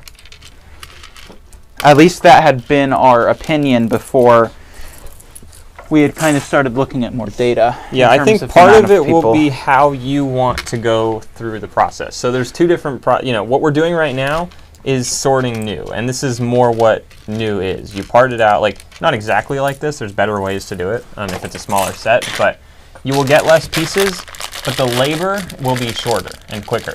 And the value will be high, and you'll see it from the beginning. The downside to that is you will have less pieces and less lots. Another thing you should keep in mind is that $2,000 is not just $2,000 for pieces. Maybe that's what it is for you, but if you only have $2,000 and you have nothing, you need to think about your storage system. You also need to think about shipping supplies, labels, bubble mailers, boxes, whatever you need. Label printer? On a $2,000 budget, I wouldn't start out with a label printer. But that'd definitely be one of your first purchases. Unless you don't have a printer at home. If you don't have a printer, you obviously need some way to print it. Don't go to the post office and get it there. Do it there. It's going to cost a little bit more, and it's not worth it. But definitely, so you want to print from home. So if you don't have a printer, you'll need to find something. But I wouldn't say get a label printer. Don't spend your money on things that you don't need. That was amazing. That was awesome. It went directly, it flipped on. So thank God that wasn't a bin. This was full, and I hit it with my finger, and it flipped over 100%, and all the pieces were contained inside underneath it. That's pretty amazing. You got to lift up all these ones just to check that. Yeah. But we have a video, I think it's five mistakes on what not to do, and also like 5 tips on opening a BrickLink store, or I don't know, a couple things like that. I would go watch those videos if you haven't watched those yet, and I think there's some good information there. Yeah, the storage system is a very important one. Yeah. The only I know I go after this like literally all the time, but there's only one excuse for using bins and Ziploc bags, and that is you're literally starting from your own collection and have absolutely no money to spend on drawers. You should be buying drawers and putting them in drawers if you have the funds to do so, because it's just going to make it so much more efficient for you. You're going to be able to pack orders so much more quickly. You're going to be able to add pieces so much more quickly. You're going to be able to just keep track of your inventory so much better. So much betterly. So much more betterly. Yeah. So drawers are definitely the ways to go. It doesn't have to be Acromills. Actually, it doesn't need to be drawers either. It just has to be not bins and Ziploc bags. There are stores out there that have the little clamshell containers. You open them up, and they have like multiple little slots inside of them. Yeah, that could work. And they'll label one of, or they might not even label. They might just be organized by color or something. And if depending on the color and stuff, you go to that thing because it's that color, or it's color and piece, and you just know. The thing to think about is how big do you want to scale. So like for us, personally, I don't think, well, obviously at this point, drawers and Ziploc bags would be a nightmare. At 200,000 parts with 5,000 or 6,000 lots, it'd be a total nightmare to try to do it with Ziploc bags and stuff. You could do it with a different, different system, and people do, but you just need to think about the scaling and how big you want to get. So don't invest a ton of money now on something that won't last if you plan on continuing to do this for a long time.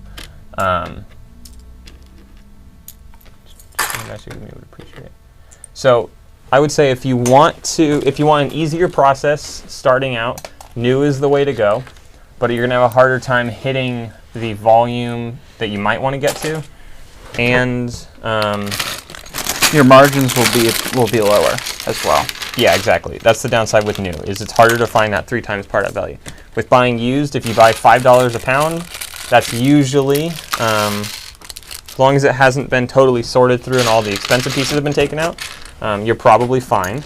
But the labor on that is going to be significantly more, it's going to take a lot longer, and you're going to have a lot less quantity of each piece. But that could bring in more people because you have higher lot count. Phil says, I use Ziploc bags and bins with 40,000 items across 3,000 lots. Works okay for me. I mean, if it works for you, but maybe I'm just imagining it wrong, but I imagine packing as many Ziploc bags as you can fit into a bin. And I feel like when you have to pack it in order, if you're getting 5 orders per day, you're having to pull out all the Ziploc bags in order to find the one that you're looking for. And to me, that just seems like such a waste or you're having to pull everything out at the beginning of the day and lay it all out. Which, I mean, if you're really short on space, I suppose that is actually not too bad, because that way you can just make it part of your schedule. As you just unpack your store at the beginning of the day and pack it up at the end of the day. That could totally be doable. Yeah,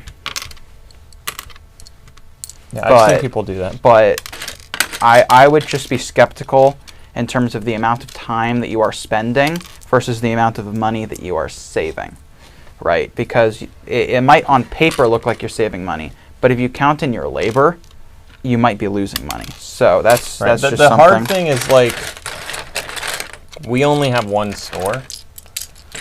We don't, we're not going to open another store with a different organization method because it doesn't make sense to do that with our time and stuff. And that's the only way you could actually compare how to do it. Or the only way you could really compare is place 2 exact quantity orders from each store that do it in the same way or in separate ways. Yeah. With the same pieces and everything, and then see how long it takes and stuff and if it's worth it. But I think it's fine for small, personally, I think. If it's small, you can do it. Once you hit probably like 100,000 pieces, or I guess it depends on the lots really at that point, not really the parts. But I can imagine at some point it would get too out of control that there would be a huge benefit to purchasing drawers. Or some sort of organization system that makes it easier to pack. It doesn't necessarily have to be drawers. Yeah. And also, if you have a high lot, low quantity store, then the little, you called them clamshell things, like the tackle boxes, basically. Exactly. That's what they are. They're like plastic would things. definitely be a very acceptable method for that if you don't have tons of pieces per lot.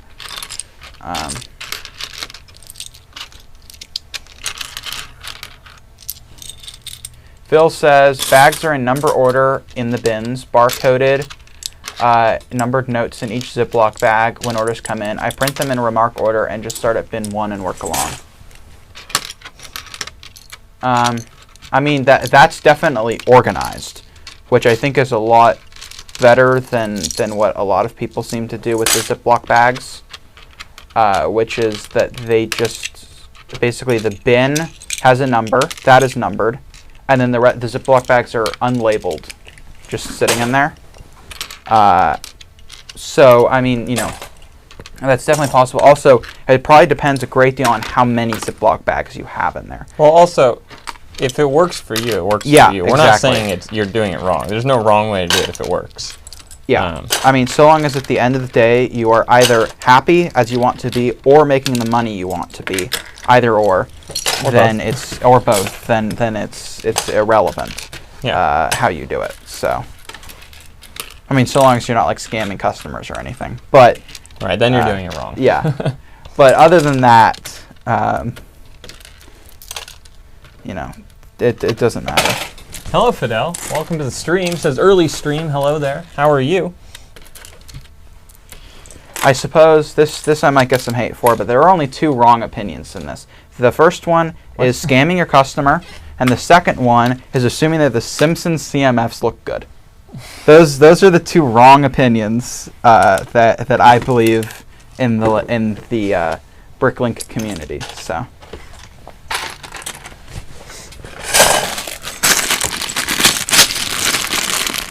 Coyote says, I started my eBay store with a bunch of totes and bags. It definitely works for a while, but after a certain point, it gets cumbersome. Yeah. That's what I would imagine. Yeah. Dunder Mifflin says, I used plastic cups organized in a grid on a table until 1,500 lots. It was actually pretty efficient. Andy says, I'm doing Ziplocs for now, but cannot wait for drawers. Jesse says, is it okay to buy 4 sets with less than 500 pieces in it? Because I'm planning to buy 3 sets each month. 4 sets with less than 500 pieces. It's whatever you can afford. As long as you know that part out value is going to make it. So yeah, if it doesn't really matter on the piece count, you could buy, I mean, obviously if you only buy a set that has like 15 different pieces in it, your store is going to be it's not diverse and stuff, and it's going to be slow to get orders because you don't have a variety. But I would say if you only have, if you have a certain budget, it doesn't matter on the sets as long as you're getting that 3 times part out value. If you're only getting if you buy it for $10 and it only parts out for $15, it's not worth it. If you buy it for $10, it should part out for $30. So I don't think it matters what you buy as long as it has that part out value.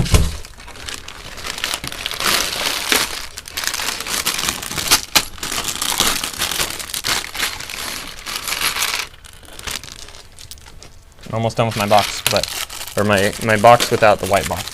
How far are you?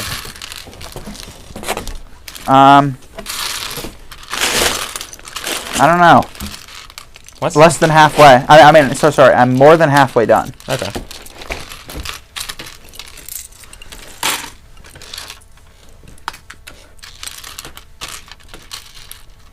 This is very mindless, which is kind of nice. Yeah. Colors are way easier than figuring out what piece is what piece. Yeah, I could definitely just put on an audiobook and not think. Yep.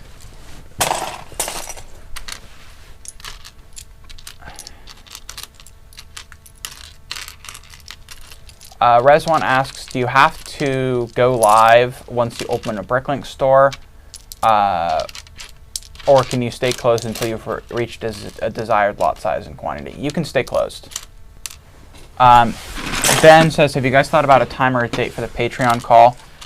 Did you ever end up responding to my ping? No. Okay.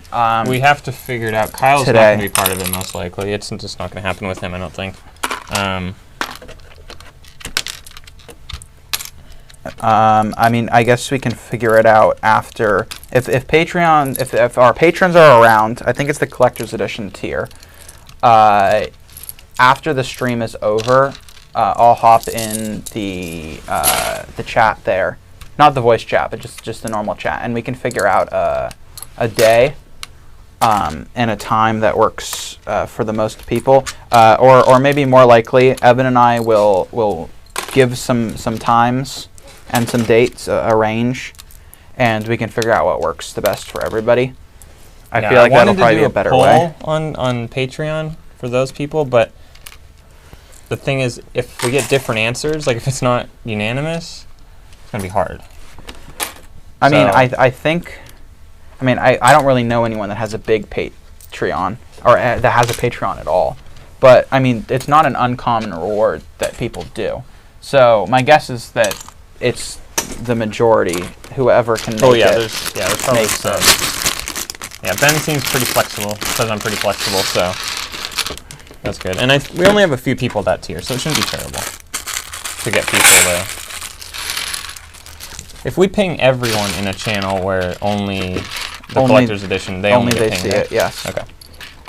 Well, anyone who's in the channel, anyone who has access to the channel gets pinged. Yeah, that's what I mean. But you can ping that role specifically, just in case they have add everyone suppressed, which you can also do. Oh.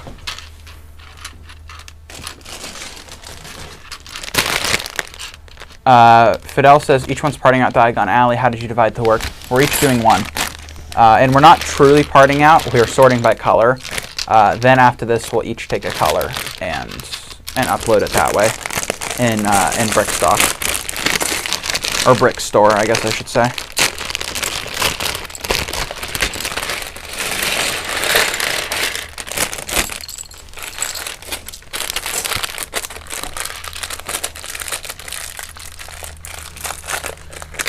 Where are you putting your empty bags? The floor? The floor.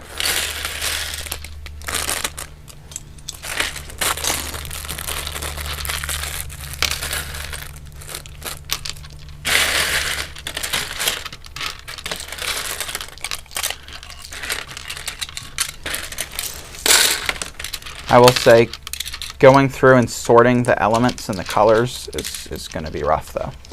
Yeah, especially for the ones that have a lot. Yeah. Also, it's going to be harder to sort elements when they're only next to the same color. Yeah, exactly. So that'll kind of not be fun. But I still don't have another idea as how we would do this, unless you do. Neither do I. Because if you could do it by bag, that would be amazing. But LEGO does not publish Yes. I can't, or at least we can't find a database that has a list of what is in each bag. Yeah. If anyone has that resource, We need it. we need it. So please reach out to us via email or Discord or whatever, because please.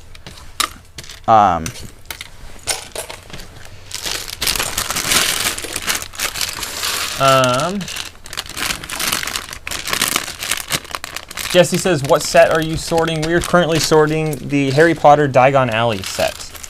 It's the big set. It's like 5,000 pieces or 5,500 pieces. It's got like 1,000 lots in it, I think.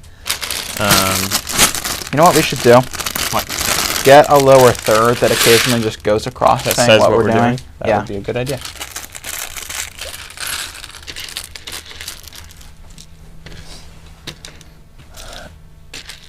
Where are we going to put Yeah, the logo? Coyote Crow says that would be handy information to know. Yes, it would, to know what's in what bag.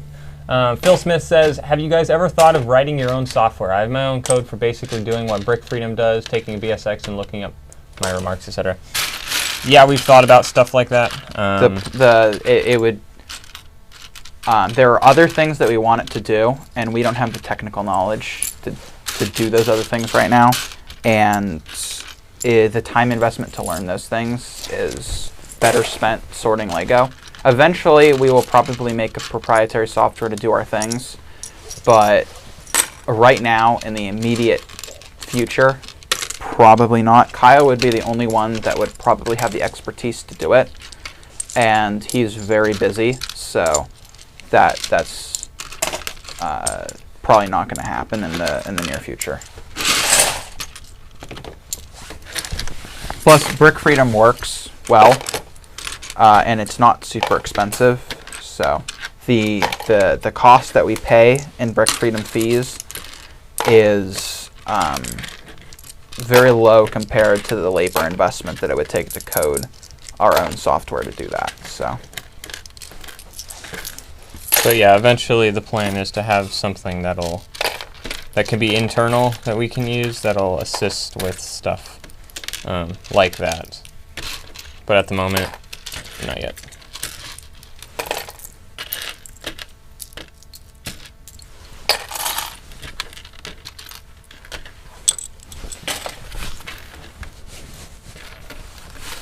Phil says, I got the inspiration from your API tutorial. Awesome. I mean, I guess that would be pretty basic. yeah.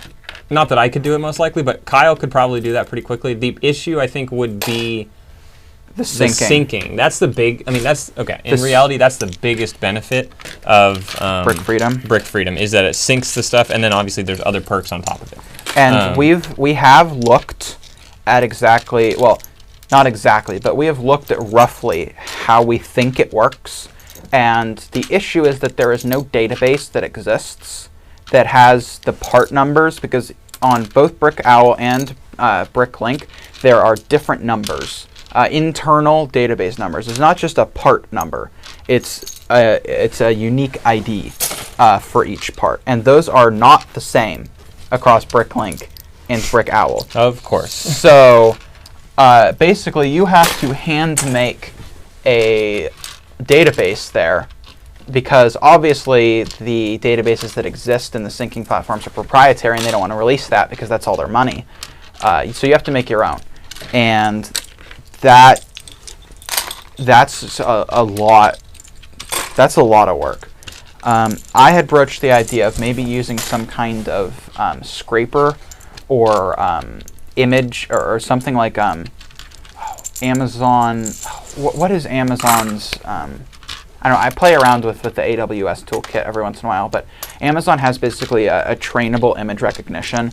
I kind of played around with maybe using that, but it's so expensive to do that and train it, and then there's such a high probability of error. A human would still have to go in and review everything. It's just not worth it currently. Maybe it will be in the future. I mean, it will be in the future, but right now it's not worth it.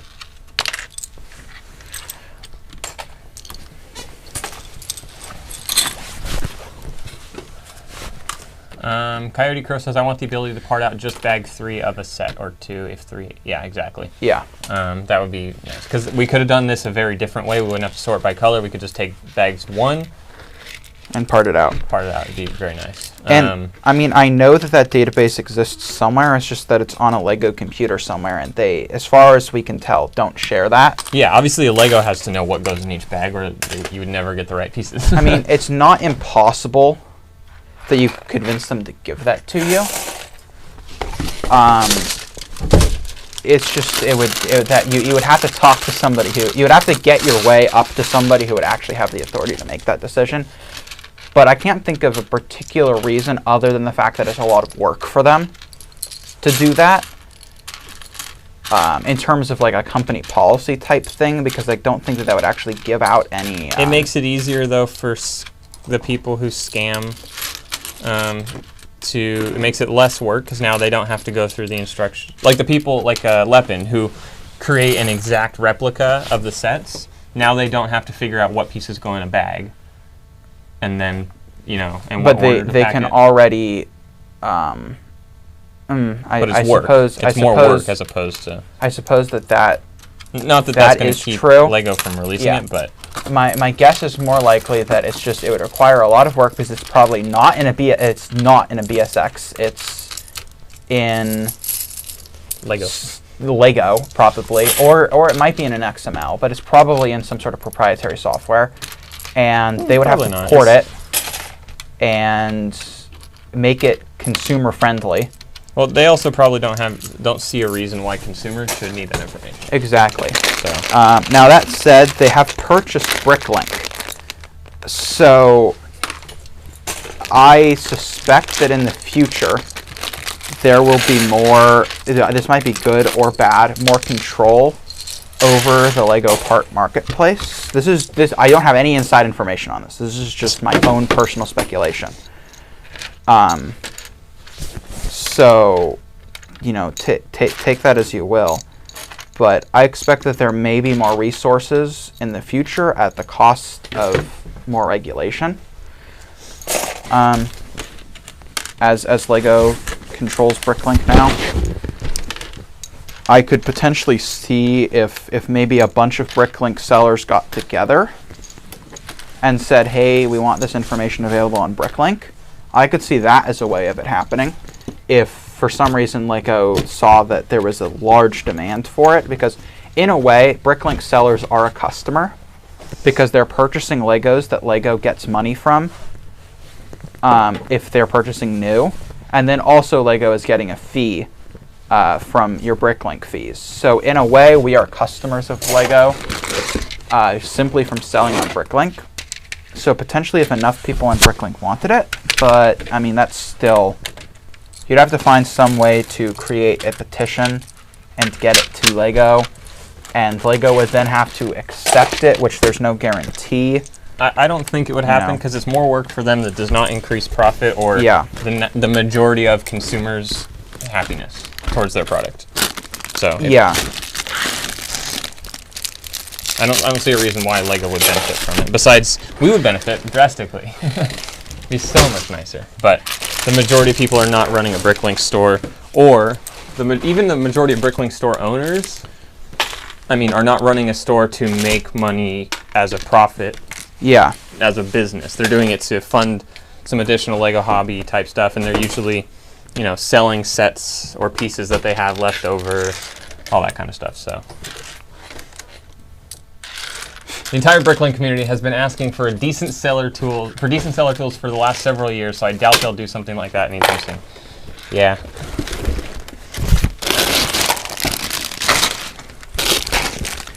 The coolest thing about BrickLink is that they're open to,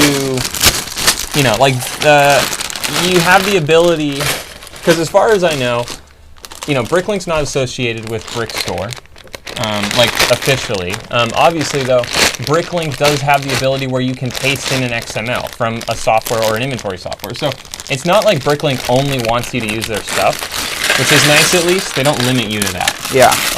They just don't really supply additional tools outside of, their basic inventory management thing, which is, what I could see them doing, and once again, this might just be that they haven't had this idea, or they've run the numbers and it's just not worth it, is have some sort of a subscription service to have access to more tools. I don't exactly know what other tools they could give you access to, because it wouldn't be a better inventory management system. It would not be increasing the amount of things you can have for sale. I don't really. Yeah. So they would never go for that unless they're stupid. So, but I mean, maybe having access to some sort of database or something, I could potentially see. But still, I don't know if that's something that, you know, that's not what Lego does as a business, right? They're not an IT company and they're not a database company. So they would have to create a whole nother arm of their business to go ahead and do this, and that's expensive. So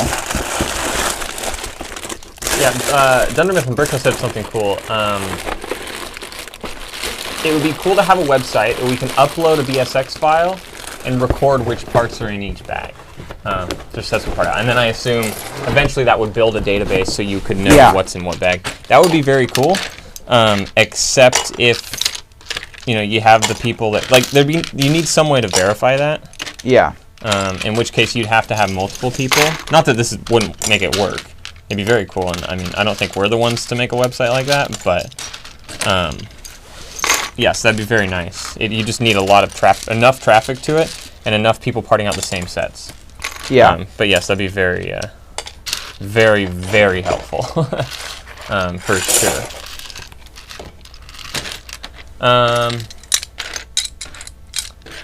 Jay Royal, welcome to the stream. Jay Royal says, why are you guys specifically sorting color instead of sorting normally, or instead of normally sorting each piece in each bag? So what we're doing right now, because these sets are so big, it would be very difficult to go through, you know, 30 whatever bags per set, or however many numbers there are, and individually put each piece in its own cup, or its own drawer, or whatever. So we wouldn't have the space for that, or the number of drawers, or the time in one sitting. Yeah, there's no way. So what we're doing is we're sorting by color, and then after we're done sorting by color, what we're able to do is go into BrickStore or BrickStock. They're pretty much the same program for the most part.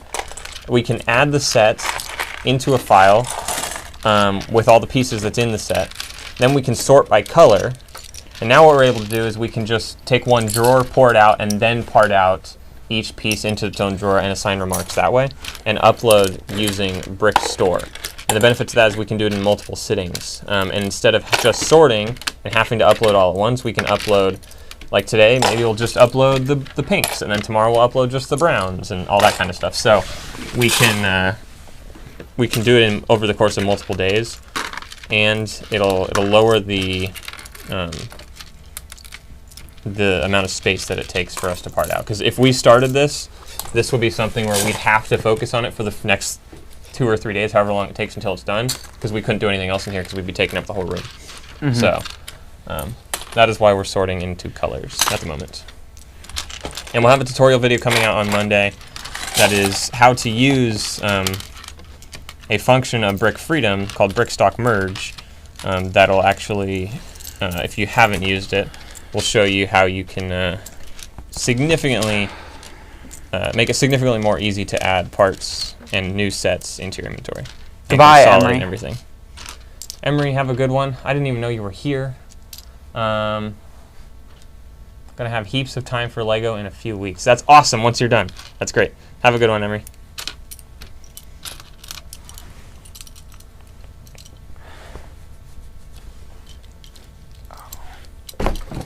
Alrighty. Seems like it keeps refilling. The box? Yeah. I'm almost done, actually. Really? Yeah. With all of it? Yeah. Wow. You want some of my? And I took like a 20-minute break. Yeah. What? I mean, yes, I'll take some of your bags if you. So, I don't believe you. Okay. What is this piece? That is interesting. I've got a bunch of those.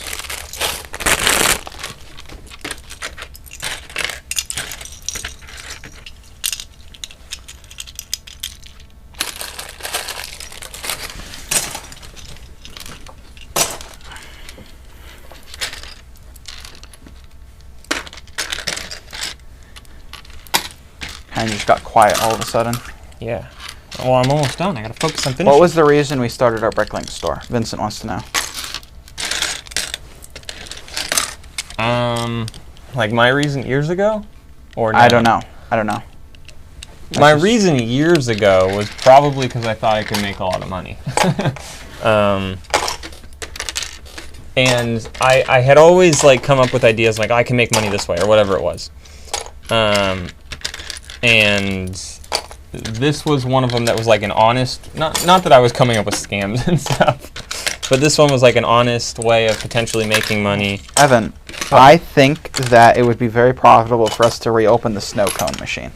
Oh, right. I had a little snow cone business. No, but this, initially it seemed like a fun thing. I was into Lego, you know, 6 or 7 years ago now when I was initially starting. Thomas, thank you Thomas, again. you're here. Oh my gosh, that's crazy. I'm not going to start parting out all my sets until October. I wonder how they will work out. My backlog is huge and I'm alone. Looking at your content and try to learn what to do, not to do. Keep it up. It's great therapy to watch your streams. Thank you so much. You're always here and you always give these amazing super chats. Yeah. Thank you. Please stop. But thank you so much. Thank you, Thomas. And hopefully it's enjoyable to watch these streams. And it's amazing how many people have said that they've learned stuff, you know, from watching our stuff, which is cool. It's very cool. Even though we're creating competition, it's very cool. And the competition that scares me are people like you, Thomas, where you say you have a massive backlog. Doug. That's concerning. I don't know if Doug is here. Doug's not here at the moment, but I'm Doug terrified also has of Doug. a huge backlog, like crazy massive. Doug is a threat. I think we should all team up. Against Doug? Yeah, I think we should all team up against Doug and go take us stuff. I'm just joking. Please don't harass Doug. Doug is awesome. But yeah, but the reason I started BrickLink Store very initially was probably because I thought I could make a little bit of money, and it was an honest way of starting a small business type thing, and it seemed okay. But the reason I restarted it is mostly because I missed it, actually. Like, I missed packing orders, and I missed fulfilling the stuff, and then that's when I was like, this could be a lot bigger. Could make it really cool and like scale it up and stuff and get other people involved. This is when Kyle and Paul came on. And, I was going from, when it was open, maybe a couple orders a week. I mean, maybe less than that even. To now, obviously, we're doing 25 orders a day. I mean, sorry, not a day, a week. I was like, what? 25 orders a week, as opposed to like 1 or 2 orders a week, which is really awesome. And now at this point, it's the most fun thing about this is trying to grow the business, like trying to hit those goals of like, okay, lot count, we need to be here by this day, and like seeing the numbers go up, and obviously like paychecks, like huge bonus. Yeah, soon that will be a huge bonus. Yeah, so like our goal is by July should be the first month we take official paychecks from the company that aren't like debts being paid back and stuff like that. So that's the goal, and that's kind of the direction we're headed at the moment. It could be a month later than that, but that's the focus at the moment. Yeah, we've really got to hustle through this month because we're a bit behind on our goals. So yeah, so last month we should have been at 7,000 lots. Yeah, we've basically got to do double this month. But not double our store, but basically double our goal. So yeah, but also we should have, like, if we can double this month, our goal from what we had, then we can definitely double the next month too. It's not like our goals might be too low then if we're actually able to do it. The problem is just I talked about this real briefly on the vlog, I think, at the end of the vlog, or maybe it was the beginning of this vlog, I don't know, but I said that we're kind of switching around our scheduling a little bit, and we are, so initially, we pack orders 6 days a week, Monday through Saturday, and there's 3 of us, so we each are designated 2 of those days. And that's how we were scheduling, just to make sure we know for sure, if I'm working and busy these 4 days or whatever, Paul or Kyle, someone will be in the store. And we scheduled that out. And then the expectation was that you would come in more often than you that. come in more often and you add parts and stuff. And that worked really well at the beginning, and then just it kind of settled into like these are my days. Yeah. And just over time, we stopped coming in as much, which is really bad. So now we're trying to correct that. Yeah, so the schedule now is everyone has a minimum of 3 days a week, preferably more, but you're actually scheduled for 3 days, and you have to come in, and only 2 of those 3 days is your day to pack orders, but that means the other day, even if you don't have time to part out on the days where you're packing orders, because sometimes you just don't have time, it takes too long to pack and ship, then it is your job on that one additional day to add pieces. So now, guaranteed, every week, there's no reason we shouldn't be adding parts because we scheduled everyone out and stuff. And then obviously, the goal still is if I have extra time or whatever, I'm supposed to come in the store and work. But that doesn't always work. Specifically,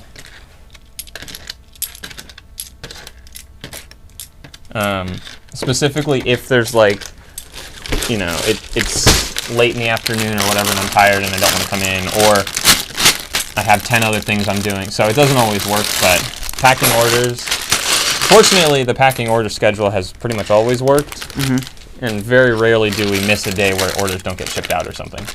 And if we do, it's usually on Saturday. Yeah. Just because the post office closes early on Saturday, which I feel like half the time I forget. And then it's like 4 o'clock, and you're like, oh, well, okay, packages can't go out now. But technically on our store, it says we only ship Monday through Friday, so we're okay. All right, let's read some chat here. Wow. So Thomas says, dang. That's insane. 10,500 lots right now. That is... See, that's what scares me. Yeah, like you're already bigger than us, and you haven't even opened. The benefit is, considering you have said you haven't parted out, we have a little bit of time to catch up. Yeah. But we need to be at 10,500 lots or more by the time that you open your store. Or, I mean, not that you're necessarily going to open your store once you have everything parted out. I assume you'll part some stuff out, then open and continue parting out. But now, by October, we have to be big. Like, it's scary. But that's a ton of lots for not even having opened yet. Vincent wants to know where you know Kyle and Paul from. Paul I met when I was like 2. We lived in the same neighborhood when we were young. He moved in right behind me, and then we met on the corner of the block, and he slapped me or whatever. Punched? Yes. Yeah. I don't remember you that. That's it. just the story. That's how I know Paul. And then Kyle I met in high school sophomore year. We were in the same film class together. And that's how I know them. And I know Evan because I punched him. Yeah, because that's the kind of person you are. Yeah. Yeah, terrible. Rezwan wants to know, do you want to do this full-time like Pop's Block Shop? We want to make full-time income off of it, yes. Eventually we plan to not work full-time in here and do other things as well. And maybe hire a manager or something, but that's in the distant future. So thank you, Jesse, $5 or 5 Canadian dollars. Thank you. Thank you so Jesse. much for your contribution. We do really appreciate every super chat, not necessarily because they are money. I mean, money is great, but also because it shows that people, they like our content enough to actually go through the work of typing in money and then sending it. You know, what are you talking about? I'm saying that it shows that they actually are gaining real value from it, because they're willing to thank you put everyone something who forward. has given a super chat. Yeah, because it does mean a lot. And of course, thank you to our patrons. Fidel wants to know, do you remember what the POV of the Legoland minifigure bag was? I have an idea of creating my own build a minifig station and go to local bazaars and toy makers. Yeah, the duffel bag was pretty good. We ordered 2 of them. They parted out for over 3 times. I don't think it was like a ton more than that. It was between 3 and 4, but it was pretty decent, and it wasn't a terrible part out. And weren't it the added a heads good amount pretty, of the pretty heads rough? were bad, but I think that's you understand the heads are going to be bad Yeah. because they're all printed heads.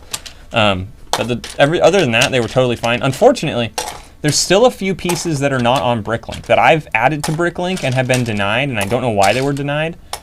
So they're sitting in a cup over there on the other side of the camera that just aren't on BrickLink, aren't in our inventory. It's kind of sad. I haven't figured those out yet, but it was pretty worth it. But as far is Legoland still selling The duffels? the duffel bags? Because if so, here's the thing with those: they sell really fast, and like you saw pieces moving. So in that case, I would say it's totally worth it. Goodbye, Vincent. Even though it's a 3 times part out value, it's not like crazy high.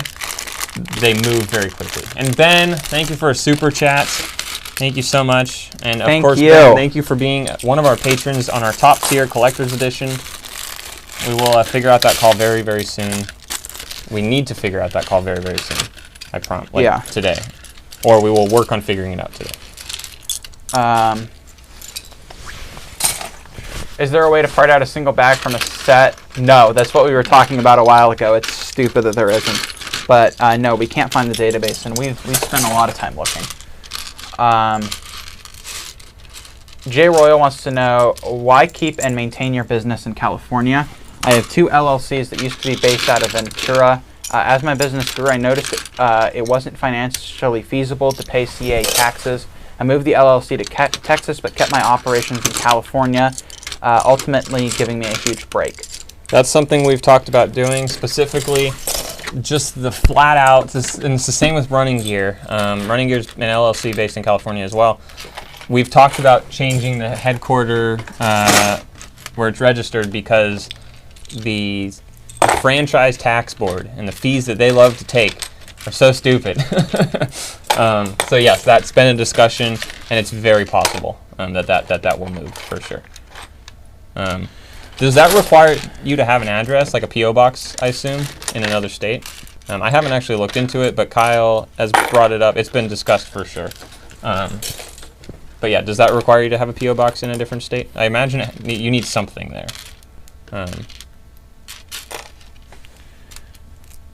What else do we have? Yeah, Ben says, I'd buy 5 of those duffels if they were selling them again. Yeah, the duffels sold very well.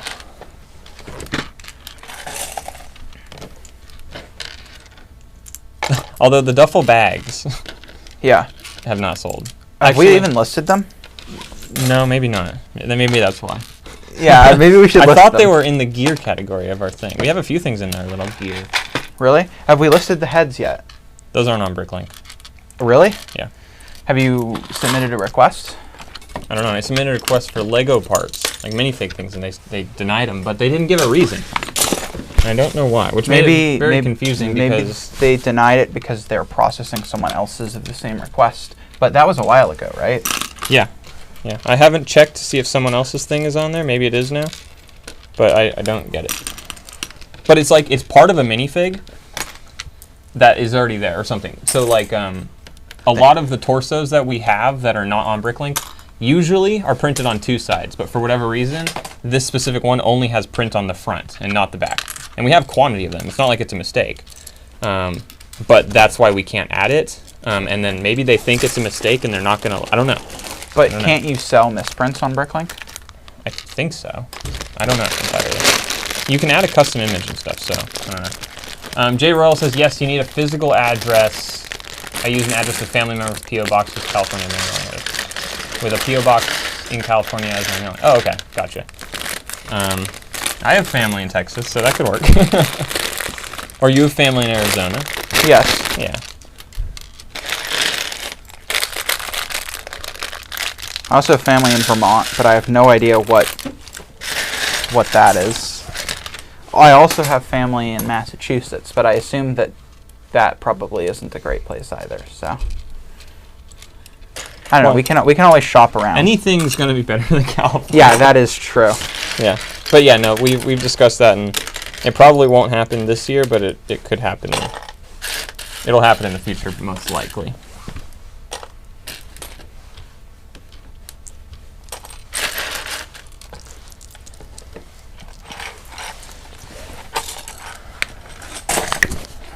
Fidel says, do you have cash laying around for when you find good deals, or you just pay for deals yourself or plan future purchases?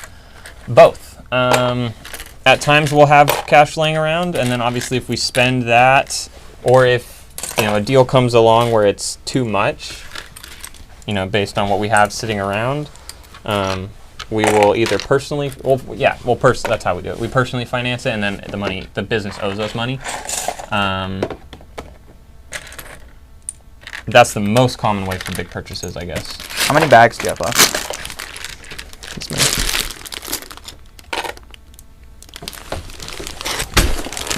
Am I winning?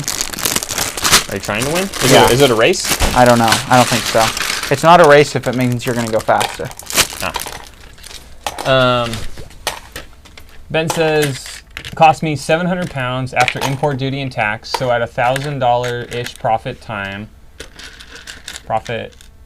it all sold, took me 1 day to list it all.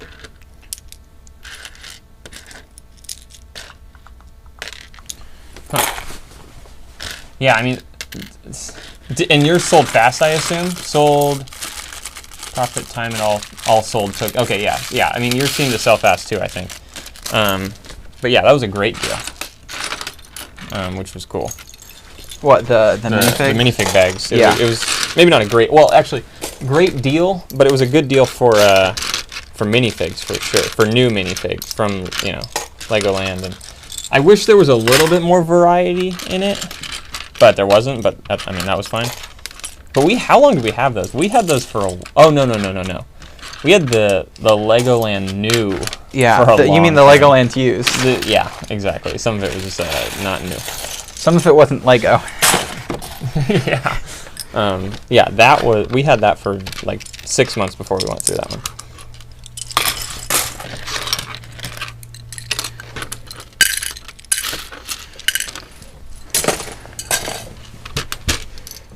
Okay, I think we might be able to finish this up on the stream. Yeah.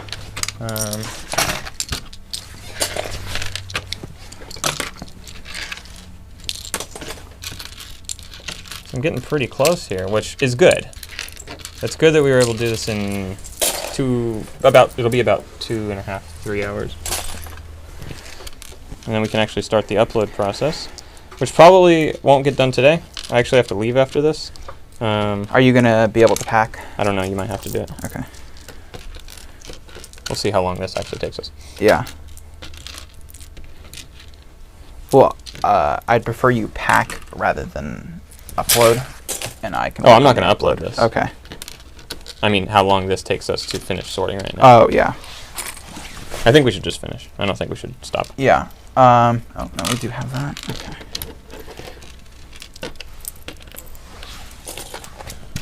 All right, let's see what else we got here.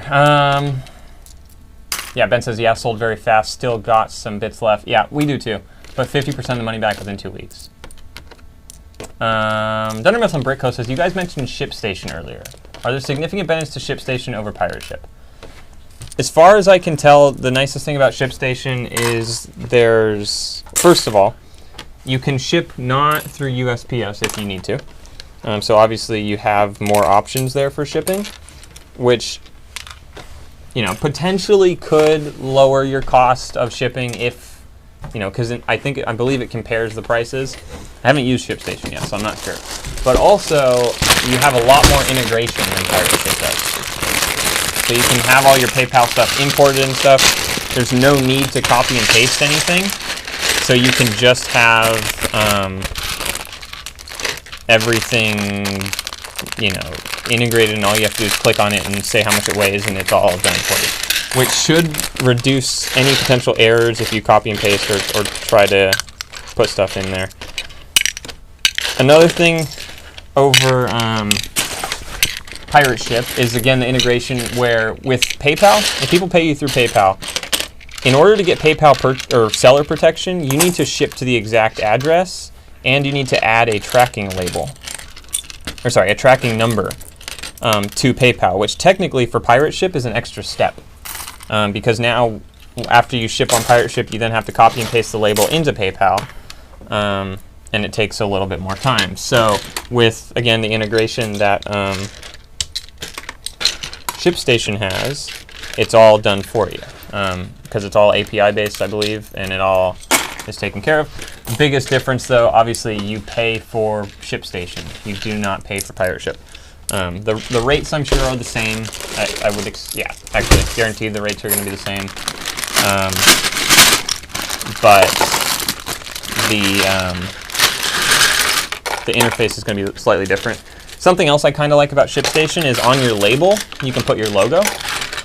So like usually where it shows like the USPS logo on the top right or left or something, on the other side of that you can put like your logo, and you can, like ours could say just a brick in the bucket, which is kind of cool. You can customize a few things like that. You can also send emails.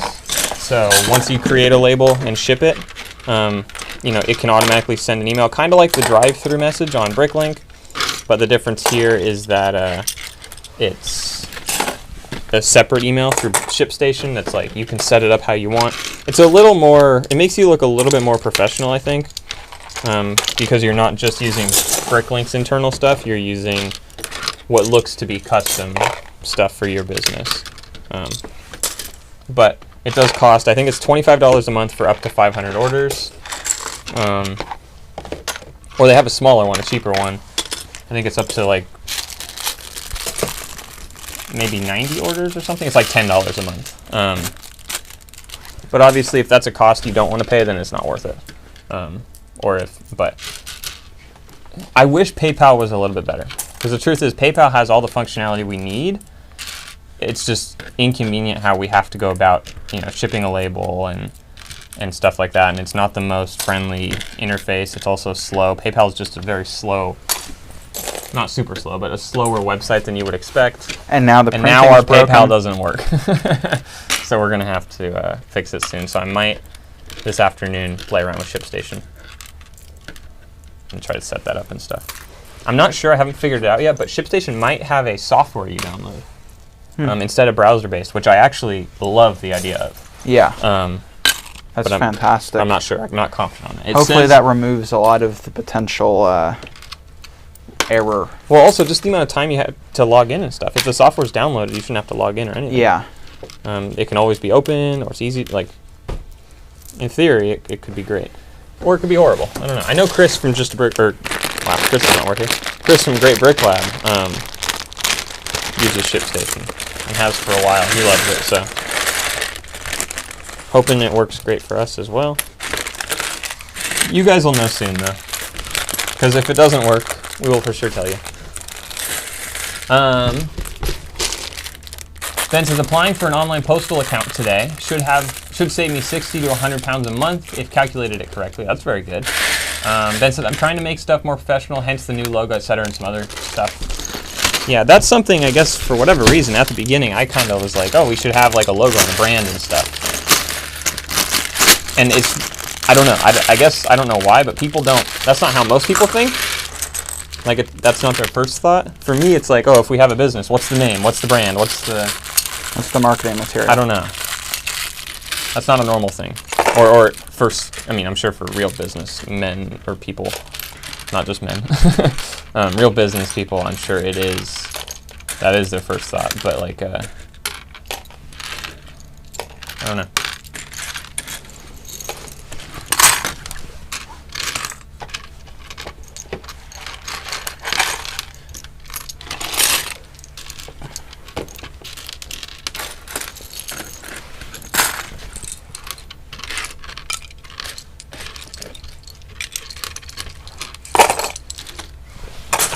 Still got 38 people watching, but only Fidel, Dunder Mifflin, and Ben have chatted in the last few minutes. Mostly Ben. Ben says, I thought about that, but I hadn't executed it very well as I cheaped out and did it myself. Oh, with the business designing and stuff? Yeah. We did it ourselves, too. You mean Kaylee did it? Well, that's ourselves. I mean, yeah, Kaylee made the logo, which was ourselves. Although... We did have a cheap logo that was just text for a period of time. When did we change? We changed that last summer, in June, when we did the stream. We kind of rebranded a little bit. That's when we got this logo, right? And stuff like that. It was just text based. Actually, we have a stamp still. Let me see if it's over here. And we also have some business cards. Oh yeah, we have a couple. Sealed, yeah. Yeah. We got those over here. Maybe one day you'll be able to buy an old original business card for like $800. Yeah, we have our original business card here. It's protected in a Ziploc bag. I'll show you. So we have our new ones, but then this is our old one where it had just our YouTube channel and said YouTube and BrickLink, because we didn't actually sell on Brick Owl yet. But yeah, so we got a couple of these, and then we have our old stamp too. But that was our logo for a period of time. And it was just 2 colors. It was white and blue, and now we have white, blue, and I guess red for the bucket.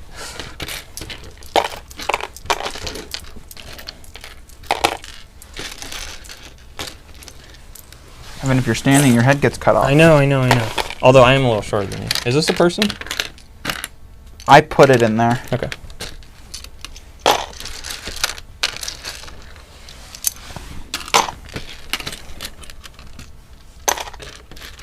I'm thinking words. Wow. I'm thinking that we do the minifigs first, so that way we can find out what pieces are extra and put them into the proper colors. We did the opposite. We were putting colors in the color, I thought, and then we were going to do the minifigs last if there were extras in the colors. I'd been putting the colors in the minifigs. But you put the black head in the minifigs. No. You put the black head in the black. You did? Here's 2 black. Yeah. That's because I've done 2. You've done 2 black heads? Yeah. Shoot. Well. All right. That didn't go well. Ben says it's an awesome logo. She did a great job. I remember you releasing the new logo. Yeah, last summer, almost a year now. Jameson says, any recommendations where to get a logo made? As Ben said, he used Upwork. Paul suggested it to him. Hello, BrickQuest. Welcome to the stream. We are currently sorting by color the massive Diagon Alley sets, 2 of them. Fidel says, how do you, Paul, Evan and Kyle, okay, that's teamed up. How did you team up and came with the idea of running a BrickLink store more professional-ish? Professional-ish. I like that. I love that word. I love that word. I appreciate that you didn't say more professional, because it's definitely casual. Yes. But it's slightly more than casual. It's professional-ish. I don't know. In a lot of things I do, I think more professional than let's just do it, which sometimes hurts. And then there's me who wakes up in the morning and is like, what mistake am I going to make today? Yeah, and I think that's why it works, is because we think on different levels. You could say that. So it actually, like, instead of the quality being crazy high like I want it, or crazy low like Paul, maybe not wants it, but just like does, there is a middle ground. Yes. But I guess what you're probably asking is, what was where did the idea come from with running a BrickLink store more professional? I think a lot of it has to do with the YouTube channel. If the YouTube channel wasn't there, yes. I think it would be a little more casual than it is. We would have a logo, but it wouldn't be this logo. The YouTube has made the brand, I think, grow a little, or actually a lot. 100%. Yeah, I mean, we're very, even if we're not one of the biggest stores, I do think we're one of the most recognizable stores, at least within the community. You think so? I mean, I think so, because a lot of people seem to know who we are. But I mean, then again, we mostly just talk to our fans, so I guess they wouldn't know who we are. Yeah, that's true. We don't talk to people who don't know us, so. But I mean, a lot of bigger stores seem to watch us, even if they don't necessarily get tips from us. Yeah, so. Yeah, that's true. They've seen a video, most likely. A lot of people have seen a video.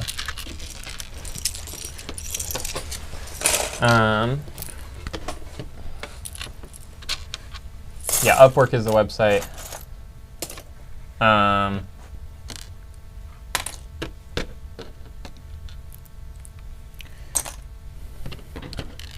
Ben says, I've been looking to start a YouTube channel in the summer. Any advice? You know, in all honesty, I don't know. Because it was not intentional it was not intentional to start a YouTube channel that grew. Not that it's big, but like it's bigger than I ever expected it to be. It's bigger than most people's who don't do it for a living. I mean, I feel like there's kind of this like gap between like 5 subscribers and like over 1,000 subscribers. Maybe, but a lot of people who do it for a living have millions. Have But millions. I mean, I mean, even if that's not necessarily okay. Maybe living was the wrong word. Yeah. But who do it a lot. Any tips? I would say the biggest thing for us that we see with our YouTube channel that correlates to growth is consistency, which I think is a huge reason we haven't hit 4,000 subscribers yet. Not that we're like needing to or anything, but oh no, I dropped my first piece, Paul. Oh, but don't worry, it didn't make it to the floor. Consistency. If you want to grow your channel, I think you need to post when you say you're going to post, and I think it needs to be multiple times a week.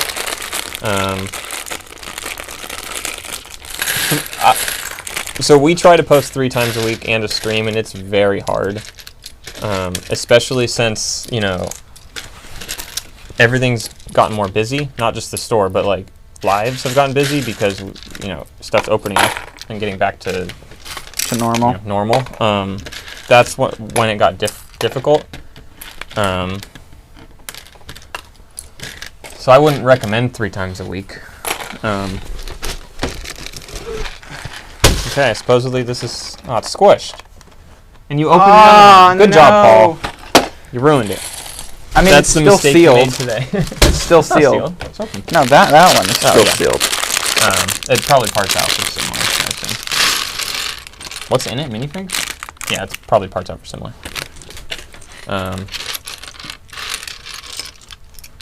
What was I saying? No idea. Oh, try to be consistent with YouTube, but don't make your goal unrealistic. Our goal is still, I think, a little unrealistic, but I don't want to go to 2 days a week. Because sometimes we have plenty of videos. Other times we do not. Yeah. So I don't know. Content is hard. It is. You will run out of ideas. I promise. But then something will come out and you're like, okay, I got 4 ideas on this one thing now. So it varies. But I don't have many tips for YouTube because this is entirely an accident. Yeah. I'm sure if we tried to grow, like followed some sort of strategy, we probably could grow more. But we have not done any sort of strategical things like that. No. Oops.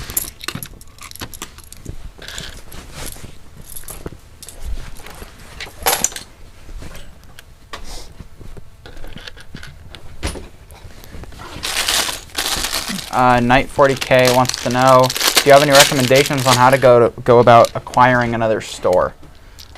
Is this a solicited offer or an unsolicited offer? I mean, did they come to you, or are you going to them?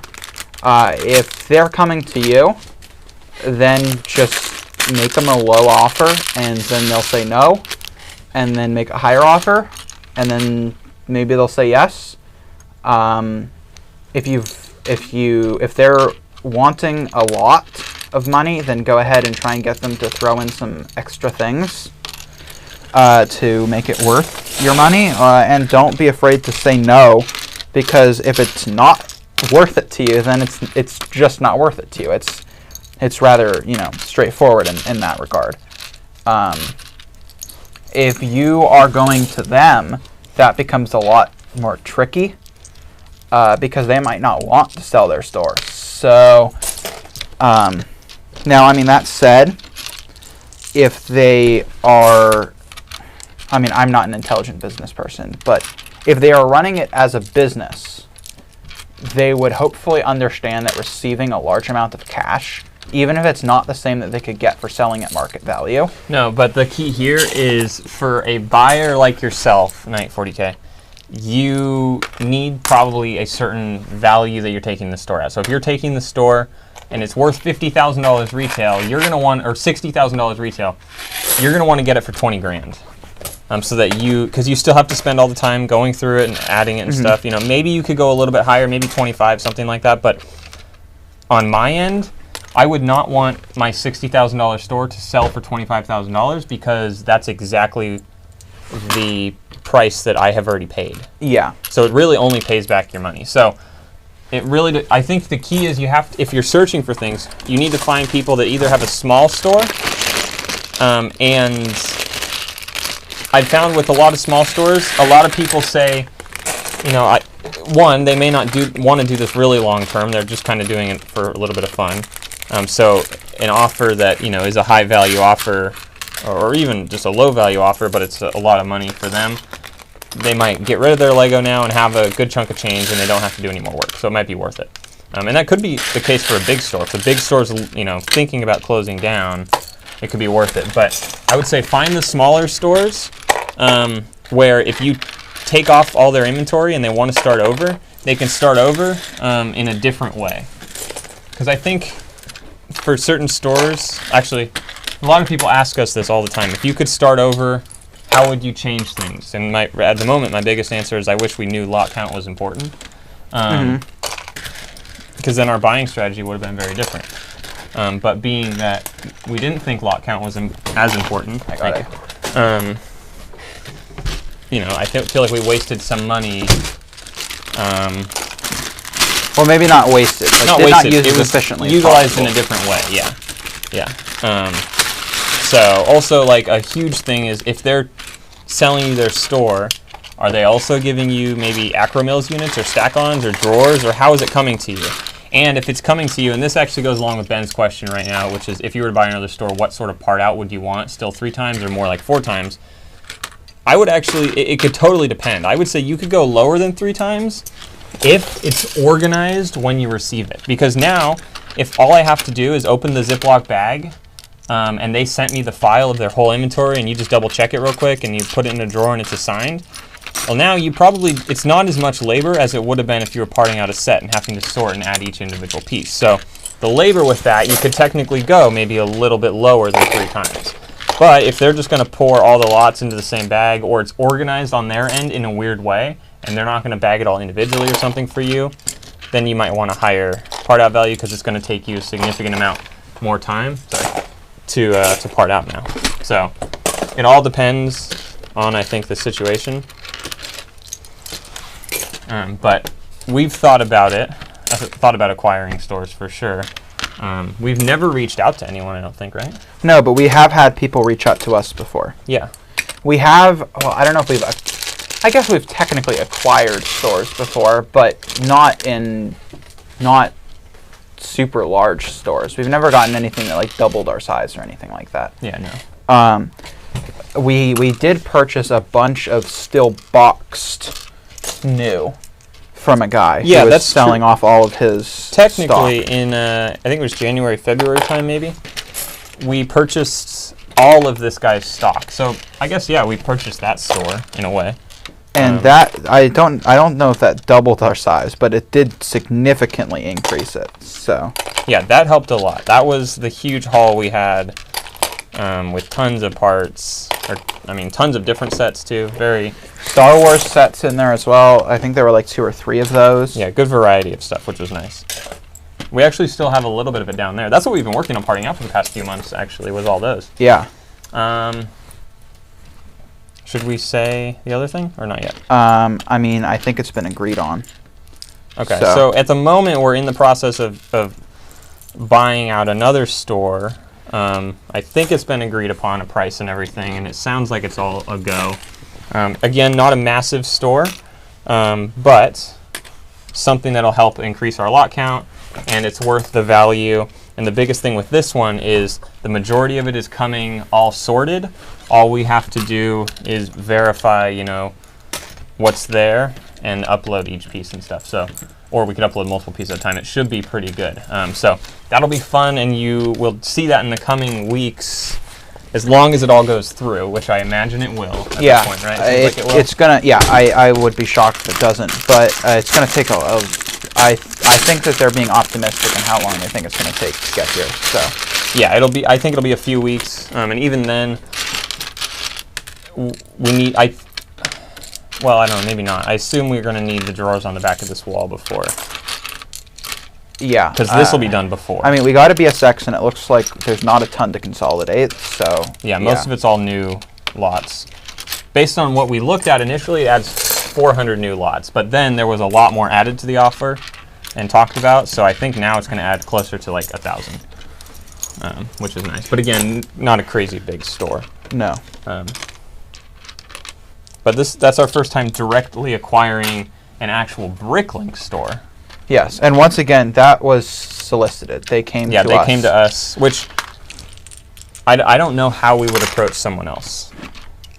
I mean, you kind of just I guess you just send an email. Yeah, exactly. Yeah. You just say, hey, looking to purchase a store, I can offer X, Y, Z or whatever. And then if they say no, you just move on to the next person, I guess. But yeah. It's not hard. It's just something we haven't done yet. All right, we got some stuff here. Hello, the wood shop teacher. That's what that says. Welcome to the stream. Thunder Milton Brickco says, do you guys have a number for ideal small drawers to large drawer ratio in terms of the acro units? No, unfortunately not. Especially now that we're doing used. I think it all depends on your inventory. For a while when we were doing new, especially when we were doing new and trying to have a large amount of pieces, large amount of each piece, we needed a lot more big drawers than we do now. Currently, small drawers are more important to us because we have a lot less quantity of things. But as we grow with used and have more used, I think I wish I had a number for you, or a ratio, and unfortunately I don't. Now that said, if you are cramming, which I mean means you're putting multiple lots into the same thing without dividers, technically it doesn't matter, because I mean you can just fit more in a big drawer as well. But if you are not doing that, then obviously then it does really depend on what you have. And obviously if you do that to a big drawer, now that big drawer has been tied up and you can't use it for if you need a big drawer. So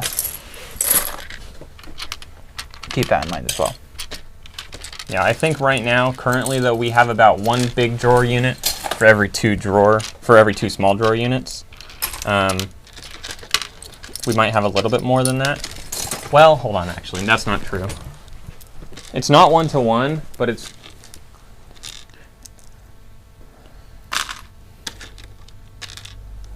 It's like 2 big drawer units for every 3 small drawer units.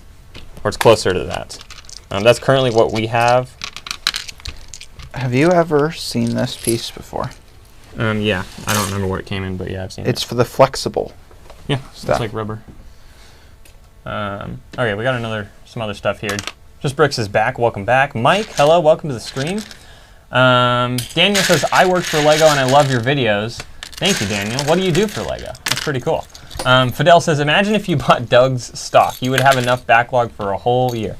100%. If we could buy Doug's store and we somehow had the financial... Yeah, where are we going to get that money? I don't know where we're getting that money, but that would be amazing. It would be super, super cool. But there's no way. Are you done? No. I'm just initiating a transfer. I see.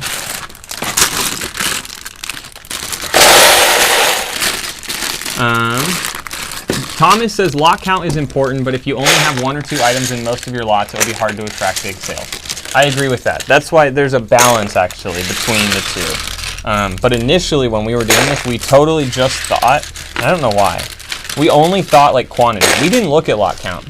We were working to get like 100,000 pieces, 200,000 pieces. So we had 22 of the classic sets, and that's probably a good one to have quantity in, to be honest. But so we had like 4,000 lots or less maybe, and like 200,000 parts, where we should have had 8,000 lots and 200,000 parts or something like that. There's definitely a middle ground. You shouldn't just have one of each piece. Like we still try not to buy one of a set. To me, that doesn't really make sense. If you just buy one of this one, one of this one, one of this one, I at least want 2, or recently 3 has kind of been the number for some reason. But at least 2, if we can. Obviously, if we can't, it might still be worth it to just get 1. But yeah, and then it feels like a waste of a drawer when you only have half a drawer full of stuff. Daniel says, I work in production. That is awesome. That's super cool. Fidel says, when I part a set and there's, say, 10 to 20 lots with 1 piece or 2, I put them in the same drawer to save space. Yeah, most of our, actually, we had the trays. We still have the trays. They're over there now, and they're not on that table over there anymore. But the trays were initially for things we only had 1 of. So if we only had 1, it was not worth it putting it in half the drawer. Even if we only had 2, it might still not be worth it. So the trays were, for all those pieces, there was just a single piece of.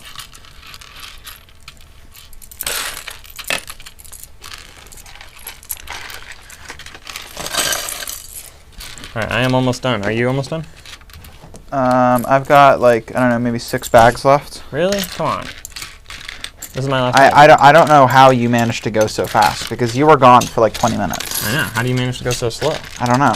I had to entertain the masses. Oh, that's what it was? Yeah.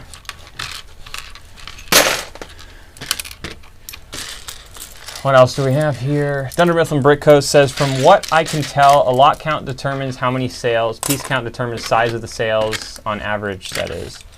That could be accurate, yeah? Well, okay. At some point, someone said for every 1,000 lots is 1 sale per day. And I agreed for the most part. I no longer agree though, because our sales, well, I don't know. I think what it's actually tied to is how many lots you're adding. Yeah, there's definitely part of that, yeah, for sure. I mean, the truth is it's probably a ton of different factors all mixed together. Course, yeah. And also, I've never gotten a definitive answer, and you probably never will, as to whether or not there is actually any algorithm on BrickLink, or if it's literally just going off of how many things in your wanted list the store has. Mm-hmm. So, there is that as well. Okay, so interesting here. Daniel says you can see where the Lego was made. Just look at the letter on the bags. In this case, there's a letter R. It says 627R0. Does the R mean it was made somewhere? That's the only letter on the bag besides like words, I think. Also, is there any way to scan that QR code and tell what's in the bag? Yes. That's Lego proprietary. I mean, is there any? Is that like stored anywhere publicly that we just have never been able to find because it's difficult to get to? Or is that all just local? I'm sure it's all local stuff.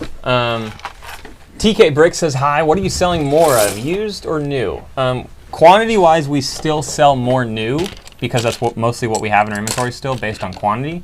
But I've seen that a lot of orders are coming in with a lot of used pieces as well. So I think if they were both the same size, we'd be selling a lot more used. But still, just because of what we have, it's new. But do you know what our store makeup is, roughly, in terms of new versus used? No. You can look at it, though, on Brick Freedom, I think. Yeah. But I'm not entirely sure. Ben says, I've noticed a huge downturn in sales this month as I've not added much to the store. Yeah, that's the same with us. We see a direct correlation when you don't add stuff for like a week. The sales, I think, go down for that week. Or sorry, for the following, few days and stuff. So now, I just talked about it a second ago, but we're trying to schedule stuff so we're constantly adding parts.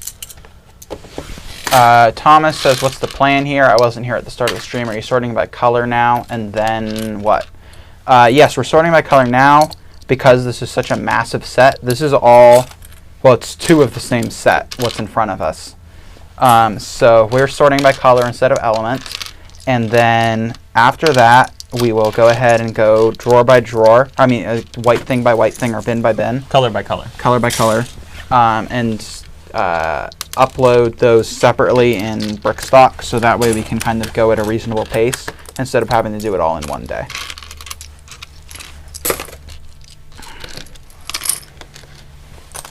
So maybe what I'll do, in the vlog coming out this week, I'll show you, I guess, a little more detail as to how we're doing this, because there's a lot of questions for sure, for like the actual upload process. Yeah. I'll show that, and that should be interesting.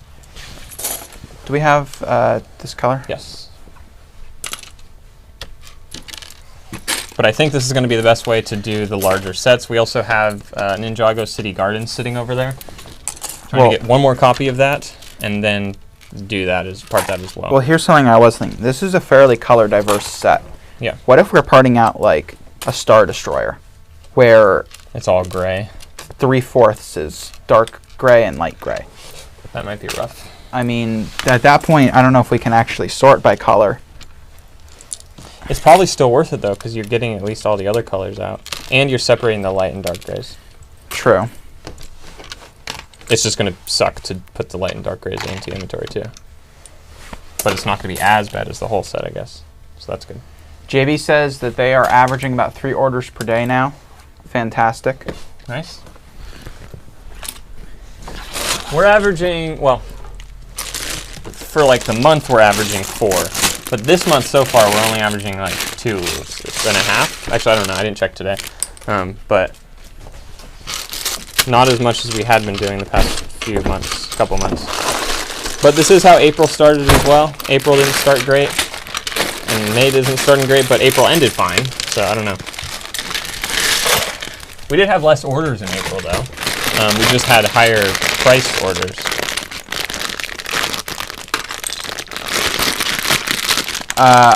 R is from Mexico. Okay. Oh. He also says the code is just for the plastic bag.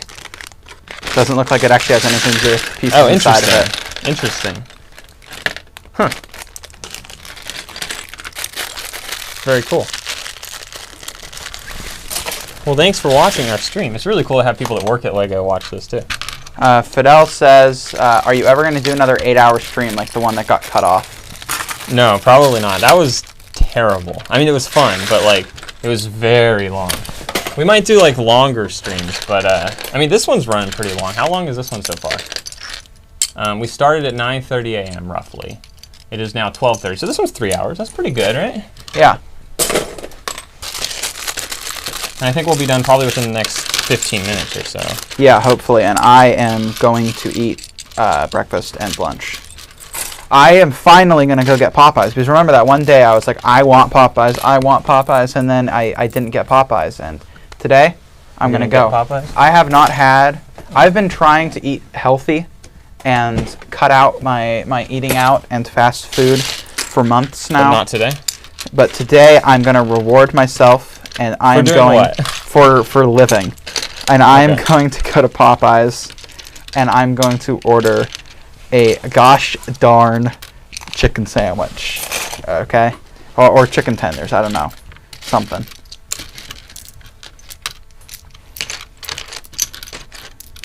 I'm not going to have time to pack orders after this. Okay. So you're going to have to do it.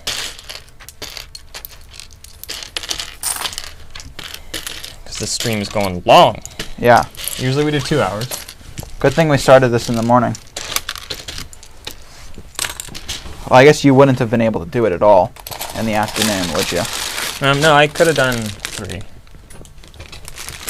Or, yeah, I could have done 3. But I think maybe what we should try to do is switch up the times. Yeah. Unless you want to try 2 streams every Saturday. I'll tell you what. If we can clock it, then sure. No, we can't clock it. Then no. I mean, I enjoy them, but they are draining. Yes. So, like... Okay, here's the plan. I have a new plan. Okay. I will do 2 streams on Saturday. One will be with Kyle. One will be with Paul. Oh, that's... Good luck. Yeah, I know. You know, I shouldn't... Never mind. Kyle will be here next week. And I scheduled that in early April. So... yeah, it's hard. Assist Official says, hi guys, can't wait for you to get Official, welcome. Yes, hello. Can't wait for you to get the package. I'm going to go ahead and pack it up tomorrow. So I assume that means that we can go ahead and awesome. say... Yeah, so Assist Official is the one we're purchasing, I believe, the entire store, it seems like. And I'll share a little more. Assist Official's trying to buy a car.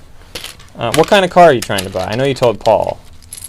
If you don't mind sharing it here. If you don't want me to... We can stop talking we didn't say your name earlier until you had just brought it up now, so... Or any amounts. We haven't said any amounts. I wouldn't... We're not... And I'm not going to say anything either. Haha. I still haven't dropped a piece on the floor. Where's the orange? Oh. You moved them to a bin. A BMW i3 is what it looks like they are trying to get. Super nice. David West says, hit the Goodwill bins and get some steaks. What? I'm not gonna lie, I don't know what that means. Maybe it's not supposed to be steaks. Maybe steaks and deals. Steals. That makes much more sense. Yeah, Goodwill's got some good stuff.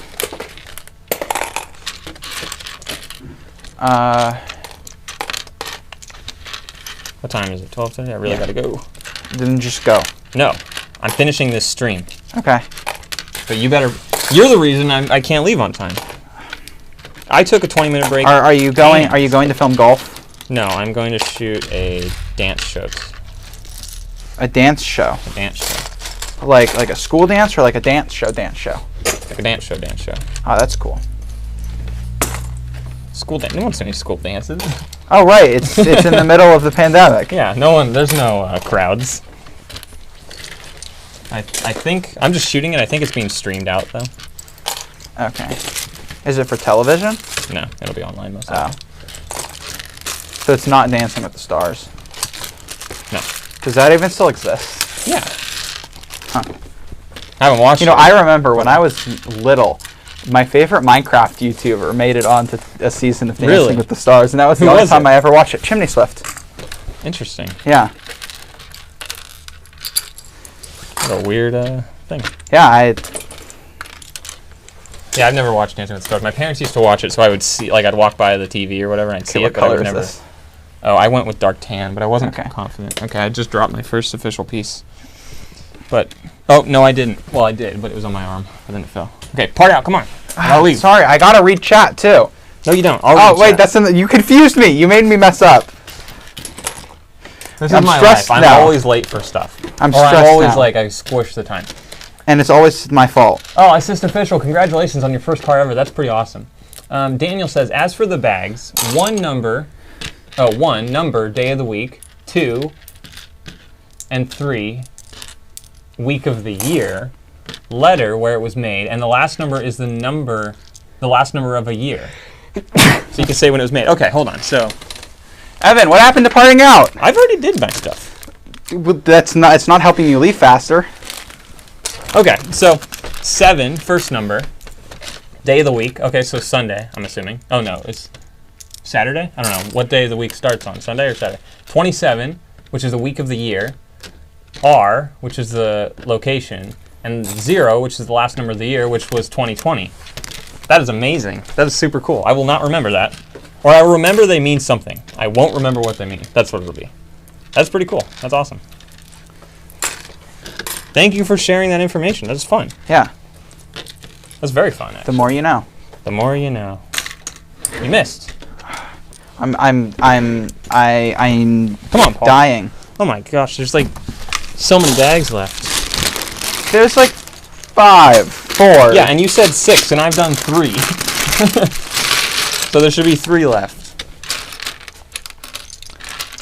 Maybe we'll just make this unsatisfying and just end the stream immediately. No, we have to finish.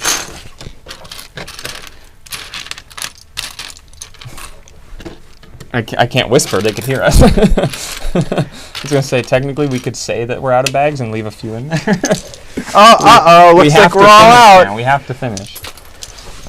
We can do this.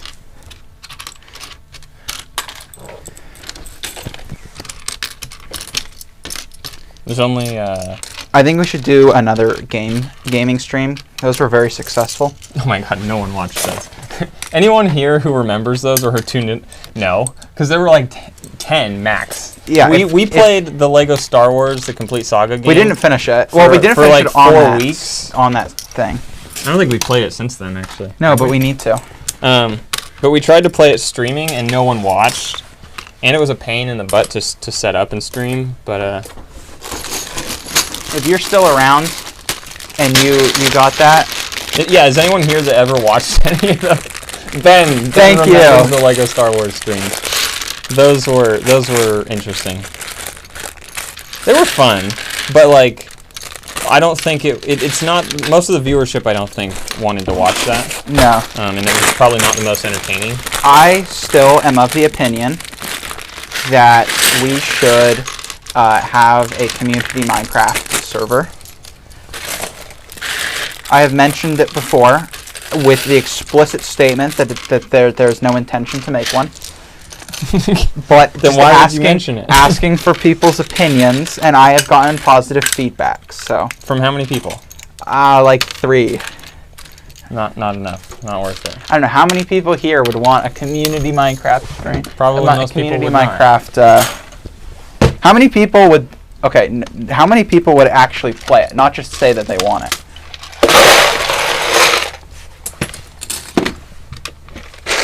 I don't know where to put this, so it's going right there.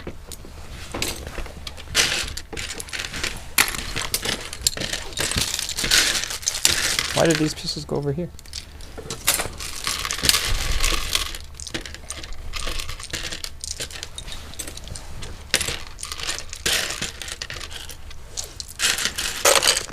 Okay, there we go. We've got 4. Okay, 4. It would be Java. This is a Java household, okay? What is Bedrock? It's the Windows 10 / Xbox version. Windows 10? Yes, like on the Windows 10 App Store that nobody's ever used. Oh, like on a phone? No. Like Windows technically has an App Store, just like how like the Mac App Mac Store? has an App Store. It's just interesting. I did not know that. I almost feel bad for Microsoft because they've actually managed to put some pretty good deals for like mainstream things because like they've got a ton of like actual mainline games on there, and nobody buys them when it's like way cheaper. Where'd the other one go? On the floor. Oh, cool. Okay. Unfortunately, we're gonna have to wrap it up. Oh, our heads are cut off. Let me fix that. There are only 4 bags left. And of the 4 bags, the majority of them are small. So, 1, 2, 3, 4. I guess they're pretty small. Are you gonna do them? You're gonna do some. Yeah, I'm going. Shoosh, I gotta go. Then go. No. My car's already packed. I already packed it with all my stuff, I think. I better not have to go drive down there to drop off a wire again. So Evan is very professional. Don't forget that. Remember, professional-ish, right? And Yes, professional-ish. he went to a film shoot, and then he texts me, and he's like, "Paul, I need you to get this wire." And so I drove like too long. I don't know why. I was not driving very far. But it took me like 45 minutes. So yeah. So I was there, and I was there doing my shoot, whatever. And the problem is I needed to be there to like supervise. I couldn't leave. So, but I needed a cable for my computer because I was trying to use the internet, and I couldn't use the Wi-Fi there because it didn't have password and stuff. But I'm like, oh, there's Ethernet here. I'll plug into it. So I needed internet. I didn't want to use my hotspot because I was trying to like do productive things, and so yeah, I couldn't leave. And I text Paul, and I'm like, okay, hey, can you drop off this cable? And then I'm like, oh, I'll need whatever. So he's like, yes, I'll be there in 45 minutes. And I'm like, are you leaving now? And he's like, yeah, I just left or whatever. But it's like 20 minutes away. And it did actually take me like 45 minutes to get there. Yeah, I don't know what happened, but there was almost no traffic either. No, because I got there and it's 20 minutes away. And like today, if I need something, it's about an hour away, so it's gonna be a little rough. But yeah, I don't know. You should be very glad that I don't do anything with my life. Well, then I felt bad. I was like, I owe you something. You're like, no. I was like, oh, perfect. No, my exact words were, we'll see. Okay. So I still have the ability to call it in. Okay. Should I need to? Yeah. I've never seen this piece before. I would say that this is not Lego if I found it listing Minecraft used. heads the other day, and I was listing a plain one, and it said there was small and big. This must be the small one. Because there was big one, which was like normal. Yeah, it was very weird. But like if I found that, I would say that wasn't Lego. Yeah, I'd probably throw it away. Or put it in a cup of non-Lego stuff. Evan not leaving is giving me anxiety. Yes. Fidel says, I got Bedrock free because I bought the Java version in 2013. I wonder if I could get it for free. I bought the Java version too long ago. I don't want to even think about it. Thomas said, how long would this take if you had 10 copies? I assume 10 times the amount of time. Sorry, 5 times the amount of time we're taking right now. Because the sorting part isn't the short part. The short part is it'll be the uploading that is more efficient once we have the pieces kind of sorted by color. Wait, let me take this one. Thanks.